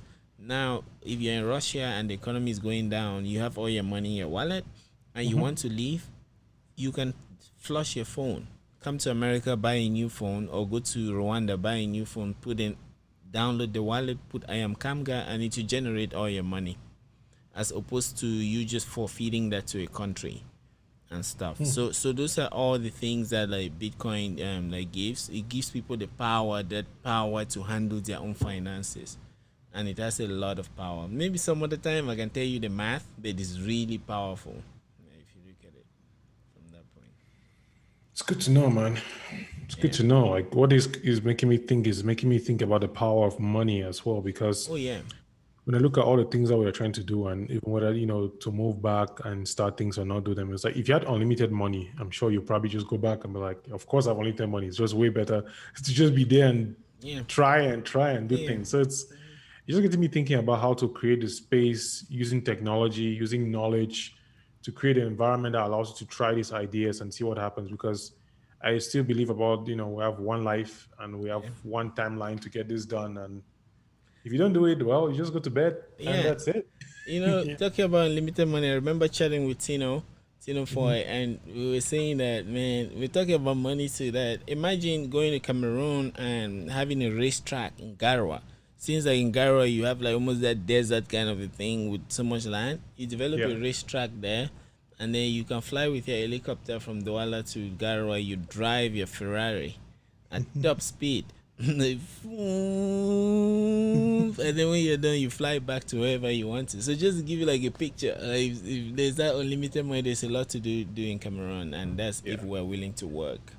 I don't know. I mean, I wasn't able to follow the conversation you had with Tino, but I'm curious about how he's able to do what he's doing in Cameroon right now with the circumstances that you and I are both experiencing about how Mm-hmm. hard it is to do things. And like, I wonder, does he have like money from somewhere jumping and helping him, or is he doing everything from the ground up? Because it feels like he's one of those people who can basically mentor other people to be like, Yeah. this is how you do business in Cameroon, and this is how you get things done. Mm-hmm. But I don't know. What do you think? Like, what is your own personal experience from discussing with him and seeing what he does about how he's able to build while in an environment that seems to be so caustic Yeah, to we get have worked creative? together. We're still working together on the Anglophone Youth Conference, Hmm. but he's someone with many skills, very talented. So he takes jobs, like he would design, do even plans. He would like do plans for houses. You see, like his fashion things, he sells those. He has had gigs or ventures where he was like the caretaker of a municipality, and then he would even be an architect and help build someone's house. You see, and stuff like that. So those things give him money. You remember in Boya, I don't know if you were ever the caretaker of a municipality, but that was something that No, some I of couldn't his, do that. Yeah, yeah, I was a young man who was just had his first taste of freedom. I would not give that to yeah. become a caretaker of instinct. Yeah. So ventures like that. He does that. It gives him running capital, and then he does things using business strategies like um um securities offerings. Let's say he has his venture to start, he could sell the shares out or sell some shares ahead of time. Like you want to start a pizza place, you're like, okay, if you give me 10,000 now, you have this voucher, right? That you can get 20 pizzas in 2 years, That's a and yeah, smart man. yeah. Because So it's people like him who make me feel like, yeah, maybe I don't know what's happening on the ground, but it's possible. So there's still that aspect of like hope that, yeah. yeah, maybe it's Yeah, still possible. me too. Because when we work, I really enjoy working with him because he knew what he wanted. Most times when I work with people, let's say someone reach out to me that I want this application, and then they are willing to pay me for the application. But when we start working together, I see that they need me to even design other things that are not part of our contract. You see, like somebody wants you then to write, like generate the about us, and but I'm not here. I don't work in your Content, you're not a company. copywriter. Yeah, you're Yes, not a copywriter that yeah. does it. But with him, when you work with him, he knows what he wants. You see, so he'll tell you, okay, this is this, and that way you guys can really like complete your project or like achieve your milestones. Yeah, that's clear communication. You know what is going there. You know when you succeeded, when you failed, and that's the way things should be in theory. But in the real world, or in real life, or with Cameroonians, That's not how it works. But yeah, I can see how that's the case because I see too many. Like, I mean, one of my mentors back at IA, Alexander Quest, like, Mm-hmm. so people that you will never see on the internet talking about things or, Mm-hmm. doing Instagram posts, but you know that they are doing things, they're making things happen on the ground. Mm-hmm. And that's part of this whole, I guess I'll say, social media life that the reason why I've been not even escaping, I've started detaching myself a lot from it because I realized that I'll spend so much time writing these articles and doing these things, but it doesn't move the needle. Like, it doesn't move things forward in the direction of either bringing money in my pocket or Uh-huh. building a community. So when I do things like maybe go live, I want to actually talk to people. I want to move the Mm-hmm. needle forward. So I Yeah, realized right. that a lot of the reasons why I don't create as much as I used to is because I'm wondering about the relevance of what I'm creating and seeing that if it's not going to change something or add value either to myself or to somebody else, then it's pointless. And there's no point putting my idea. I better just go and read a book Yeah, than I to come see. here and on my camera like, hey, I'm in live on Instagram. Let's talk about how my day was amazing. I Yeah. mean, on the one hand, people say document, don't create, like Yeah. giving content. But on the other hand, I also like, yes, document, don't create, but there should be something in there for somebody other than you. There should be something that actually adds value that you can share. So you only have so much time in Yeah. life in a day, and there's no point just trying to run around in circles, trying to do everything and then do nothing. Yeah. You know, Have you thought of like pivoting to other countries? Like other let's say con- Rwanda, uh, uh, Nigeria, Sierra Leone. You know Sierra Leone, they have a similar accent like us. They are pidgin English and the rest. They really, yes, like I you can haven't. go speak a pidgin as it is, or you can hear a Sierra Leone speaking and you think it's a Cameroonian, a Well, Sierra that's a Leonean. fact. I had no idea. So Yeah, that's good to know. I've Yeah. met a lot of them, and I've met a lot of them, and also another thing that came to mind while we're talking is like digital marketing. Some Hmm. people in especially in Cameroon, I think they think that like running ads on Facebook or YouTube is a crime, right? No, they say, oh, this one is buying this, buying views, buying that. I don't think it's bad in the sense that those same people, if you hire them as the GO or like organizer or strategist for some movement you have, they'll probably advise you to print flyers, go paste it on the wall, or buy t-shirts, hire papa promo, go to my 17, give people that. But the people have phones. If you can do that campaign online in a way that the information you wanted to share, put on a t-shirt or on the flyer can be delivered to their phones directly, then what's wrong there? That's something that I've been thinking about how I don't know if it's MTN or Orange or who is failing us because I wondered why things like Wasamundi did not work because Wasamundi was out to solve a problem like this. And there Mm-hmm. was Wasa Texto, which was Mm-hmm. bulk SMS service. Yeah. And I'm just curious about how because Facebook marketing is still underpriced. Yes. Like all this Uh-huh. they're still underpriced. You can take $100, which is 50, excuse me, 50,000 francs, Mm-hmm. which is a lot of money. But you Yeah. can take $100 and reach probably every Cameroonian within a particular age group who likes a particular thing and get the word out to something. Yeah. I feel like we're just like Bitcoin when it comes to digital marketing, which you're very correct. It's an area that I haven't really about getting into and investing because it's fun for me to see numbers and make content. I'm like, oh, what Yeah. will get people to do what and that. Yeah. But yeah, I Try see a lot it of because potential there. you're right. You produce this content and like you have said, you have pumped in a lot of energy in Cameroon. But if you look at the feedback and the rest, being a business person or being a writer that is trying to innovate and also expand towards the boundaries of like value acquisition, you should not just be limited by where you are or where you're coming from. That's like passion misdirected. And then I was listening to this guy Kiyosaki. Mm-hmm. Yeah, Guy is that his name? Kawasaki. Yes, he was Yeah. saying that like he hates writing books, but he has to do it because most of us make the mistake of just following our passions. You see, Oh, so that sometimes for you to jump from the businessman sector to the investor sector, you have to do certain things that you don't like. So it's not about doing what you like. You see, because that will not give you any value, technically speaking, so far. Because that's a perfect thing to do. The perfect things don't work. You see, so now when I think of that, and now that we're discussing, I'm thinking if you go to Sierra Leone, for example, you will see many kids in high school or the university that they live like us when we're in Boya, right? And they might consume your content and make sense of it.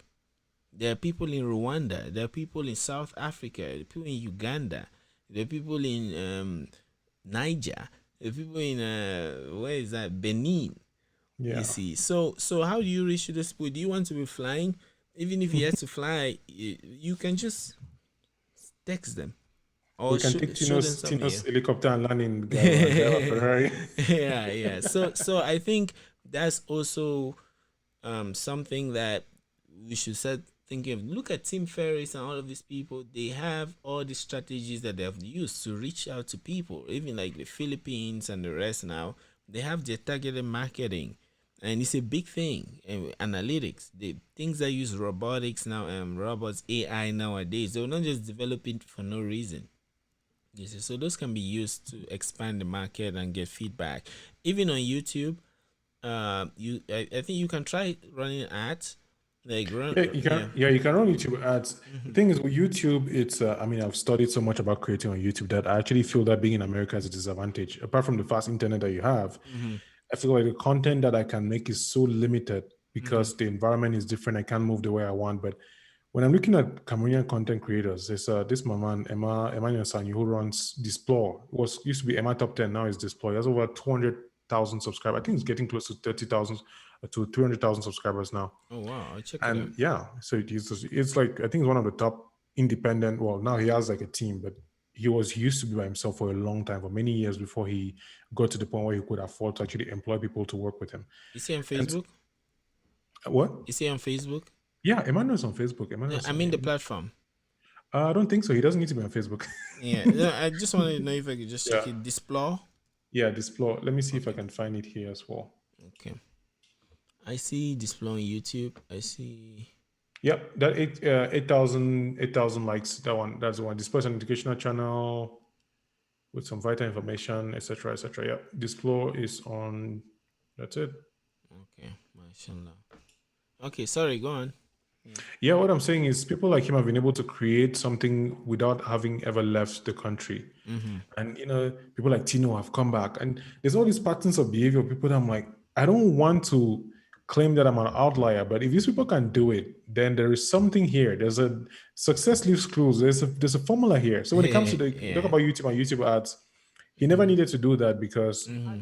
with YouTube, if you understand the platform and you create what can actually help, both the algorithm to give to people who want to find it and also people who actually need it, you Mm-hmm. will win big. It's inevitable. It takes time. It takes grind to get there. Yeah. You have to actually have good quality content. Mm-hmm. Like the example you used of, even though the ship left a long time ago, if you show up now and you Yeah. innovate and create quality, you can still Yeah. reap benefits from it. Mm-hmm. Yeah. I So see. I see. Yeah. Mm-hmm. I think there's enough space on YouTube for many more Cameroonian YouTubers, but people are just like a tech channel that just focuses on tech alone, just in Cameroon. Forget even before trying to be like Africa, Europe, Silicon Mountain. Mm-hmm. Just make a list of 10 companies, Mm-hmm. 10 products, 10 services, and then just talk about them. Okay, I Just see. videos. Now you're making. I'm getting interested in those. Although, like I, because whenever I try to engage in the tech forums we have, Mhm. like the coders rooms and the rest, I didn't really feel the vibe. Like if I stroll to DC for a meetup, we would always code on projects, go sit, drink, and chat and work on interesting stuff. But I didn't feel that vibe like in some of the groups. So Mhm. I made it. I'm not really. That's why even for Topo, I just do something else. Like someone cannot even know I'm like a tech person. You see what I mean? But when the way you are really passionate about this tech thing, even last time we met, we spoke about it. Then why don't you do it yourself? That's the other all the time in the world. I wish Yeah, somebody else true, could do true, it. If I true. was Yeah. in Cameroon right now, trust me, I would do it. Like I will find a way to do it. Mm-hmm. That's one of the things that I know that if I ever had to go back to Cameroon, 100%, I'm going to make an independent channel. Like no matter what I'm doing, whether I'm broke, Mm-hmm. whether I don't have any money, like I would find a way to Mm-hmm.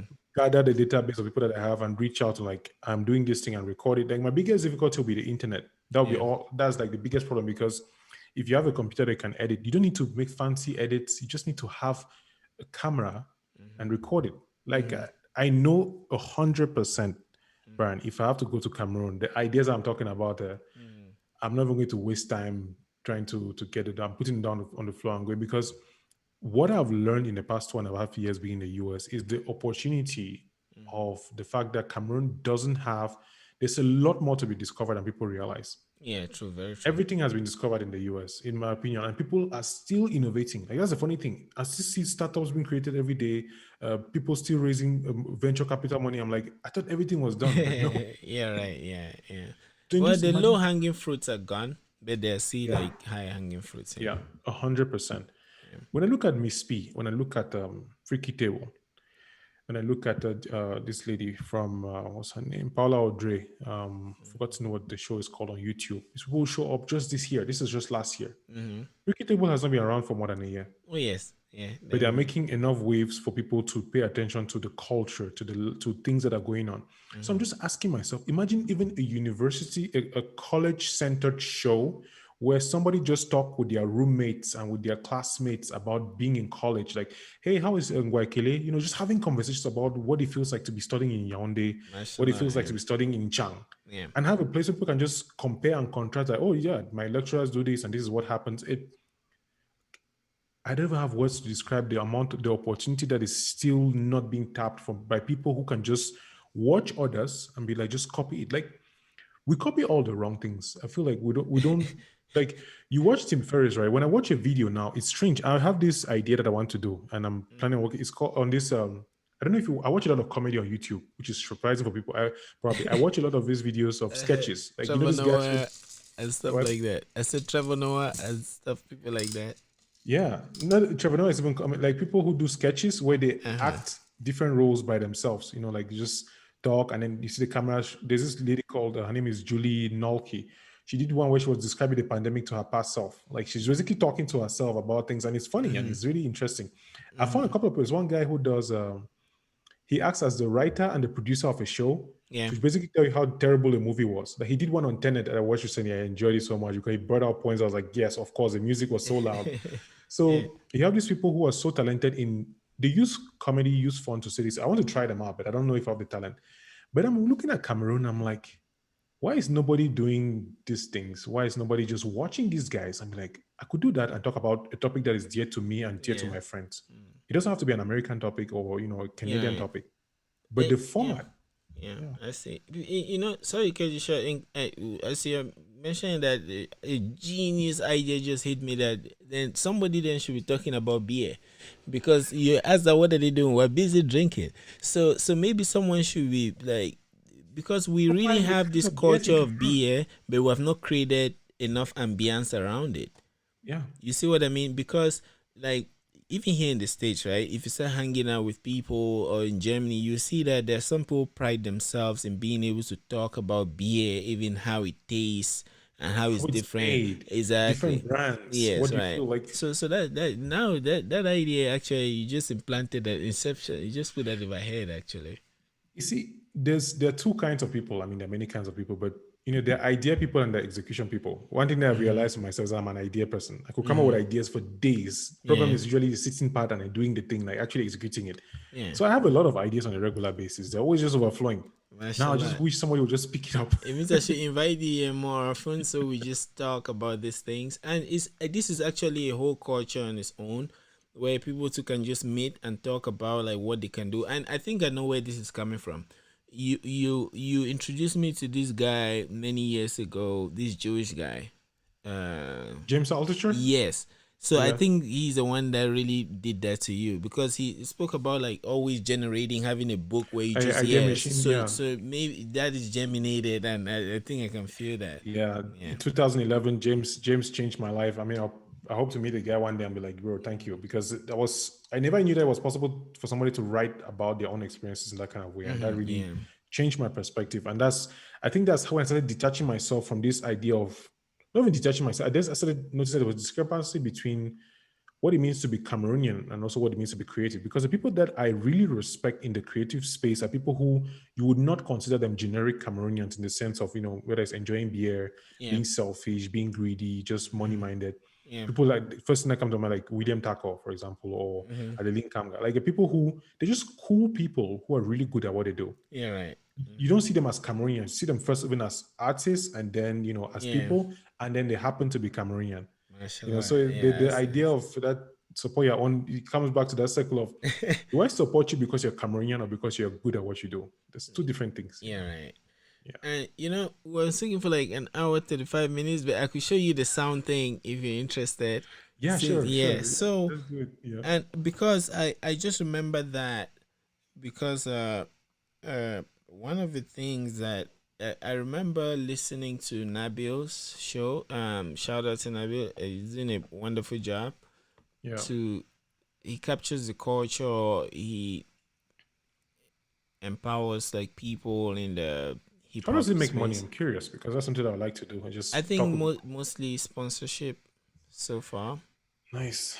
Okay. And let me see what Sonic When Pie. this show and we'll have to talk about some other things that I don't want to put on the internet for now. Mashallah. Okay. All right, that works. So let me All right. share my screen. And so I was watching Napster, and then Ewube was there, and she said they asked her that, hey, what's up, what's going on, what have you been up to? And she said that now everybody, she said it in a proud and nice way, like, oh, everybody now is in the studio, they're looking for a sound. So she sounded like that was like the hottest thing that's happening now, and people are busy. Excuse me, people are busy. So I was like, I couldn't believe what I was hearing, Yeah. because I couldn't believe what I was hearing because I immediately thought that it's just like how it's just like how a chef can be saying that now we're in the kitchen looking for a dish. And so I'm asking, what happened to Conchaf? What happened to Eru?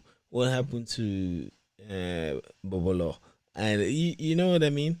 Yeah. So I was like, that's strange. And I play the instruments in Bishop Rogan, and I learned that. But now I'm focused on work and things. So, and I'm not like a producer. But my backbone in music is making me to understand that, man, there's a lot of things that we can do in Cameroon. So if an artist should come and tell me they're in the studio doing this, they're doing dance hall and those, but I don't see them exploring what they have for free, then I wonder what you're looking for. How can you look for something you already have? You see what I mean? So it's very strange. So that made it. I was just like, anyway, let me go and work. When I have time in future, when I'm retired, I will make music. You see, then I came across Sonic Pi. Sonic Pi is a platform that you can program sound the same way that you can write code that will generate web pages, or you can script Photoshop, or write scripts for games, or write whatever program Facebook is developed. People can now develop sound. You see, so I was really interested because that I think that's what I know. If you give me a language, then I can talk to the computer. It's like a dialect, right? So this is Sonic Pi, and I can just show you like what it does, and then I'll play something that I've done. So this is Sonic Pi, and it's one of those things where you can jump into it and just have too much fun. So what it does is it gives you music. You were speaking about the piano. Yeah. It gives you the piano. The piano has keys, right? I think 60 is key C. So I could do like play this. So let me see if you hear. Let me know if you hear anything. Did you hear? Yeah. I heard something. So this is almost like do. You see what I mean? So I could Okay. still Yeah. just call it by the name, like give you the key. So if I do that, so I could do do then. So this will be do and re. Then this is do re mi. Right. So do. Or I played all of them at the same time. So I could play it. So you see that I'm actually giving instruction to the computer. So I'm describing the sounds, and then I can even instruct it that, okay, play the first one, sleep, and then play the second one. So watch what happens. You see what I Okay. mean? And then I can loop it. So I could say, okay, I want this to play over and over. So I could do a live loop. And let me call the live loop Kamga. Let's see, because it's Kamga that is singing that. And this is what I want him to do. So I want him to do that. So I'll end it there, and I do this.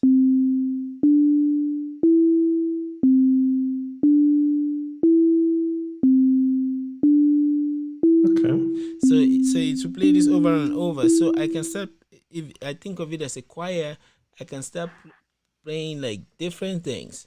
You see, so now there's this thing they used to play the xylophone like me do re, Yeah, right? I saw the video, the link you Yes, sent that you actually did that. Yeah. yes.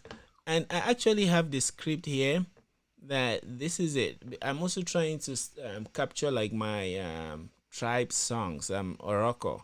You see, so I'm trying to play like a mekoko. So when I have time, that's the next thing that I would do. So this is actually that script that I've done with that one.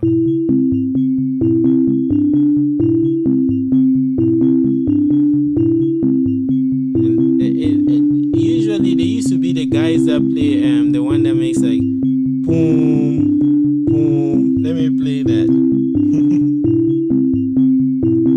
So remember, there's a guy with a pipe. You schooled in the northwest, right? So you guys, Yeah. I'm sure the church service you had the pipe. The guy that did boom boom. Then there's I one don't that think we hit had it. that as same beats, but I know the sound because even back in Bavusam, when we went to Catholic church, they always had all those instruments, xylophones and everything. Yeah. Yes, and then there's someone that used to hit some kind of a pot, boom, Yeah. boom. So I try to make that here, and because you just describe what you want about the sound. So I call it boom, boom. That's just what I call it. Like this, when I write these things, I laugh myself. That what kind of stupid thing? Then I can give it the beats per minute, like how fast I want. I want 65 beats per minute, and then I want it to sleep for this amount, and this is the sound I wanted. So if I play that, Yeah, I heard. yeah. So that's it. Like you just describe the sound, and then this one too, I called it doom. I called this one like doom. That was just to make that one sound a bit like almost like to harmonize it. You see, so Okay. it's a sound almost the same, but just to give it like some weight or something. And then one can actually do the this. I think this I increased the sound. This the I use now 130 bits per minute. So that's to speed it up.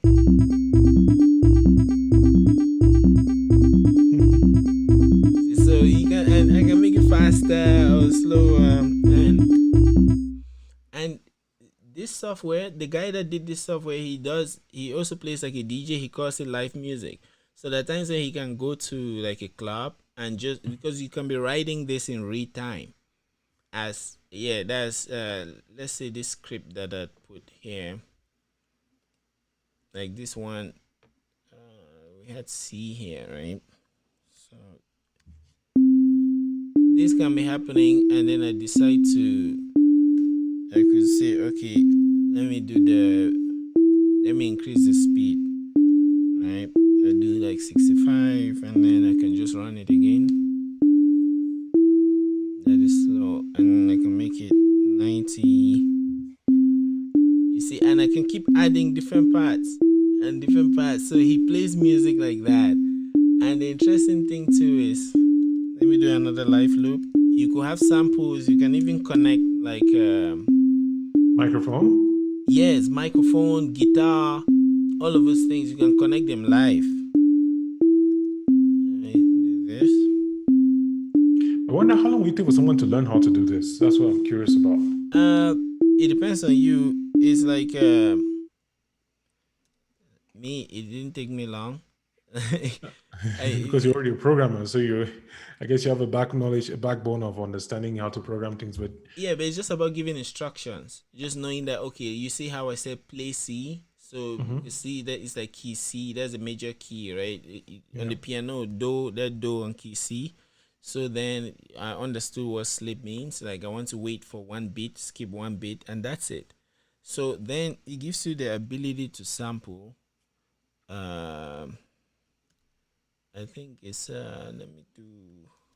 Is this sample? I mean, it gives you the ability to sample. Let me see if I had sample. Let me see if I sample something here.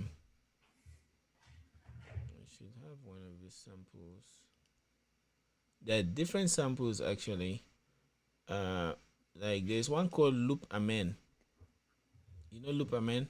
You probably know it, but you don't know that that's the name. And I'm showing this because like you say you're interested in music, right? Yes, I will have to learn So this whether I want okay, to or not yeah, eventually because playing piano requires me to know music. It's one of those things that he cannot just go there and be pressing keys and hope and be hoping. yeah. This is Loop Amen. So guess what? Here, no, I have to sleep. If I don't sleep, it's gonna fail because there's a loop. So let me say I sleep for 1 second and I play.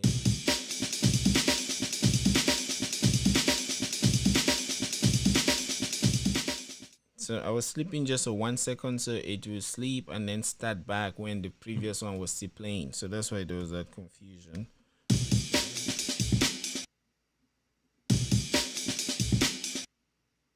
I know the song. Yeah, so this is a sample that it comes with. What is song we use? This sample has really been used in the Matrix. In fact, many places. Yeah, Loop Amen is everywhere. So actually, let me see. There, I had some thing that I done with this Loop Amen, and I think I can stretch it. Actually, let me stretch it. If I stretch it to play for the time that it sleeps, then maybe a bit stretch. Let me stretch it for 2 seconds so it will not have that break.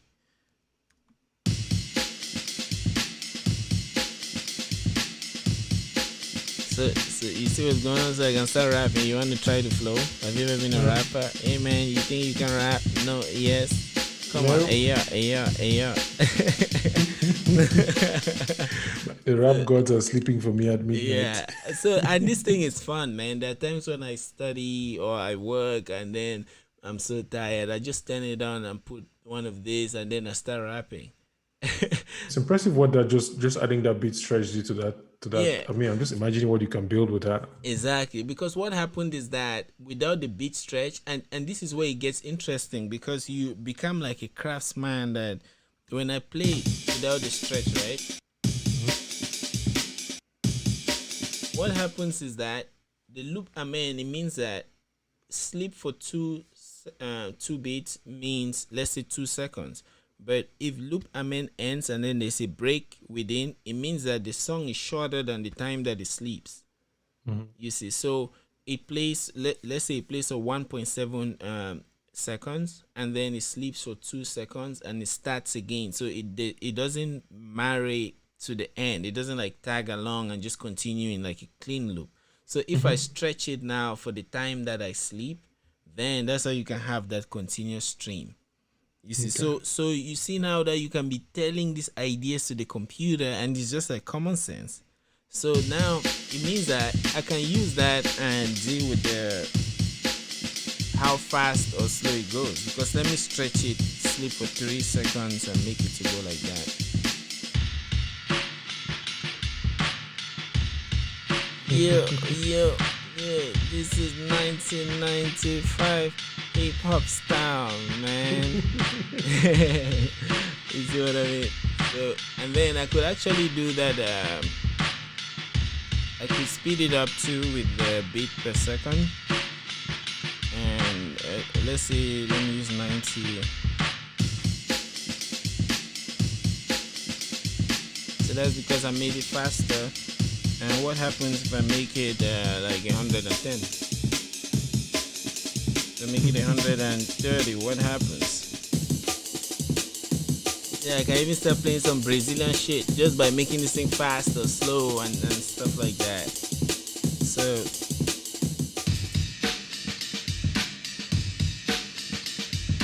with this, let me see what will happen if I play this Kamga. If Kamga is playing well. So that's 80 beats per second.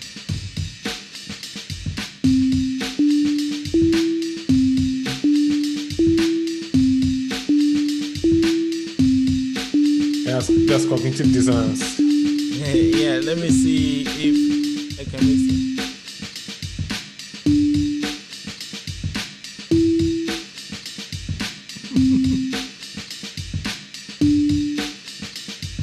And then the other things that I could do here, let me see if I could do a release. And that.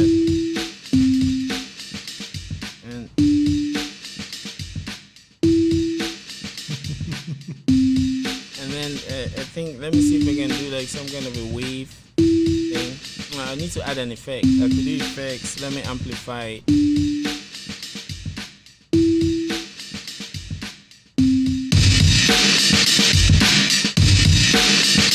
That was too loud. So let me give it an amplification. That is still loud. Let me give it amplification of 1.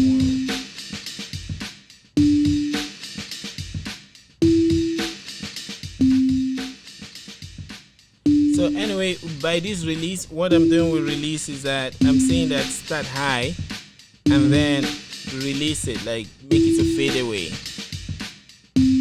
So that's just it. So if you understand those things, and you see now what we're talking about, targeted research before, you can now know that, okay, how do I make the amplitude this? How do I like flow into this other kind of maybe how do I make the song sound like wing, wing, wing? So then you can be manipulating the waves, and you can go to physics, and you can go to like, even the philosophy of sound and stuff. It's very powerful, and I really enjoy it. So that's that. It's a Sonic Pi. Since it's free software?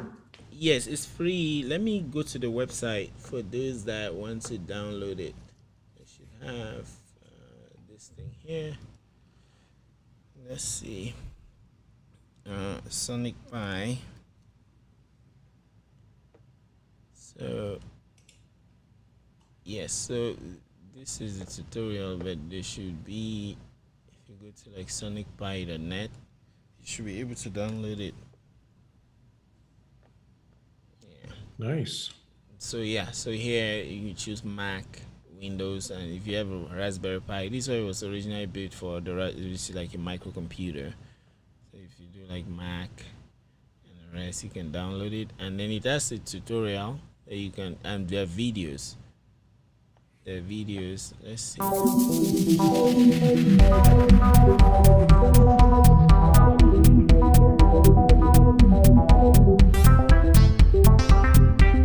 This is what is playing. This code that I'm showing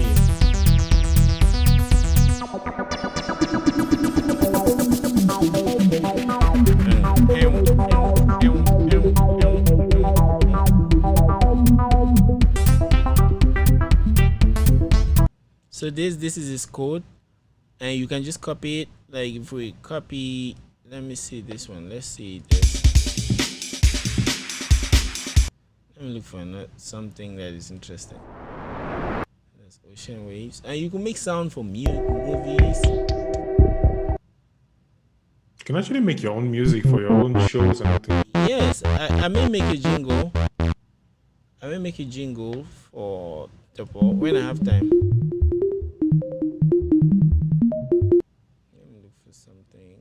That last one had some acid walk here. This one. So the beautiful thing is that you see like this code, I can just copy it because this is what describes that song, right? So watch what happens if I Kakashi the thing. You know, like this Kakashi is a copy ninja, right? Yeah. So watch what happens if I like Kakashi this thing. Let's see. Okay. What anime are you watching now? Sorry? Are you watching any animes recently? I watched what is that? This one that I was watching, I can't remember if I finished it. What's it about? Let me see if I can remember. What anime is that? Well, there's one that I saw on HBO. That there's this dude. It's about evolution. That there was just left a dinosaur and this human being. They formed an alliance and they were fighting other guys that came their way. So it's really nice. No talking, just sound and action. I binge watched it. I couldn't let it go. Yeah, it's amazing. And then for prominent ones, I think I'm watching Erased. Some dude that can time travel like 5 minutes before and change things, almost like butterfly effect and stuff like that. So this code that I copied.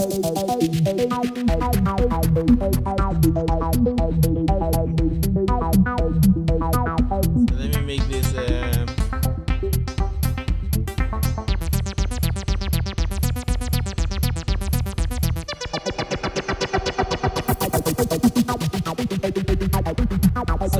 just have so many ideas of how I can edit it, and this is a beautiful thing. You can copy this now and start doing your own, and the code is clear.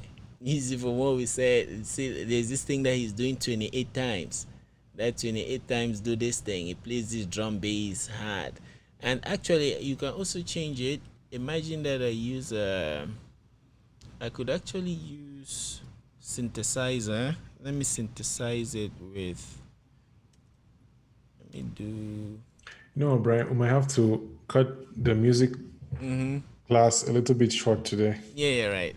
Anyway, that works. I was just excited to show you, but you get it right. You can download it, and yeah, and even those that are watching, it's really a very interesting thing, and it's fun, man. Like there are times when I work all night and I'm tired, but I have things to do. Like maybe family duties and the rest. So what I do is I just play this for a bit, and it's like coffee. When I play that, yeah, I'm just awake. Like play it, and my head starts, I feel awake. Yeah. So anyway, that's that, and this is what actually made us to have this episode, because we had to discuss about this. Yeah. So I'm glad you could see that. Yeah. Yeah, it makes a lot of sense. We have a rich culture that is not documented well enough. I feel like it needs to be done. Definitely needs to be done. Yeah. Mashallah. So I think we can close if you guys. Yeah. What time is it over there? What time is it over there? It's 12 past midnight. Okay, here it's 2:12. Yeah. Yeah. I don't know how many hours you sleep, but I realize I don't know, it's become getting older. That's my normal, man. I don't sleep. Like I cannot function well without sleep. There'll be a time when you and I will have this conversation again. I'll remember it. So that when you stop sleeping, you will tell me that you could not believe it, but this and that, and we would have. No, it's one of these. I actually don't want to sleep. It's just when I don't sleep, I see the effects on my body like the next day. So it's not like I'm trying. Because when I sleep late, I reset my alarm clock to wake up, and then I wake up like, this body will not carry on this day. Yeah. So it's just one of those like. There are ways to jump it. Like you could wake up, run a little, or like for me, I play music. Like I play music, and that keeps me awake. And over time, you get used to it. Your body would be used to it. Yeah, I mean, I've just read too much information about sleep that I'm like, I don't know if I want to do that, because it feels like there's some sense to show up that I don't know. I guess it's information that shows that not having enough sleep is almost equivalent to driving drunk. Yeah. So doing a lot of intellectual work, I want my thoughts to be clear. So I'm like, if even people like what's it called? I guess I'm working more on reducing tasks so I can have time to sleep, not trying to do everything all the time. Okay, I see. But the counter argument I used to use is I used to imagine those that fought wars that have made us to have peace today. You think they slept? So when I think about it, I just like stay awake. They paid a huge price for so I can sleep. Yes, they did. I hear Einstein you. used to sleep 10 hours. So you sleep what? Einstein used to sleep 10 hours. So sleep is good. Yeah. Yeah. Well, it's been a cool chat, Master. I'm sure next time we'll probably have a lot more to talk. I mean, we'll always have something to talk about anyway. Yeah, mashallah. Yeah, thanks a lot. I learned a lot. Thanks for your questions. It got me thinking. And let's keep in touch, especially the tech thing. I'll reach out to some people, and we can see. You could be a producer from here, is it director or whatever, and I'll try to keep you posted. That'll be cool. All right. Peace out. Right. Yeah, right.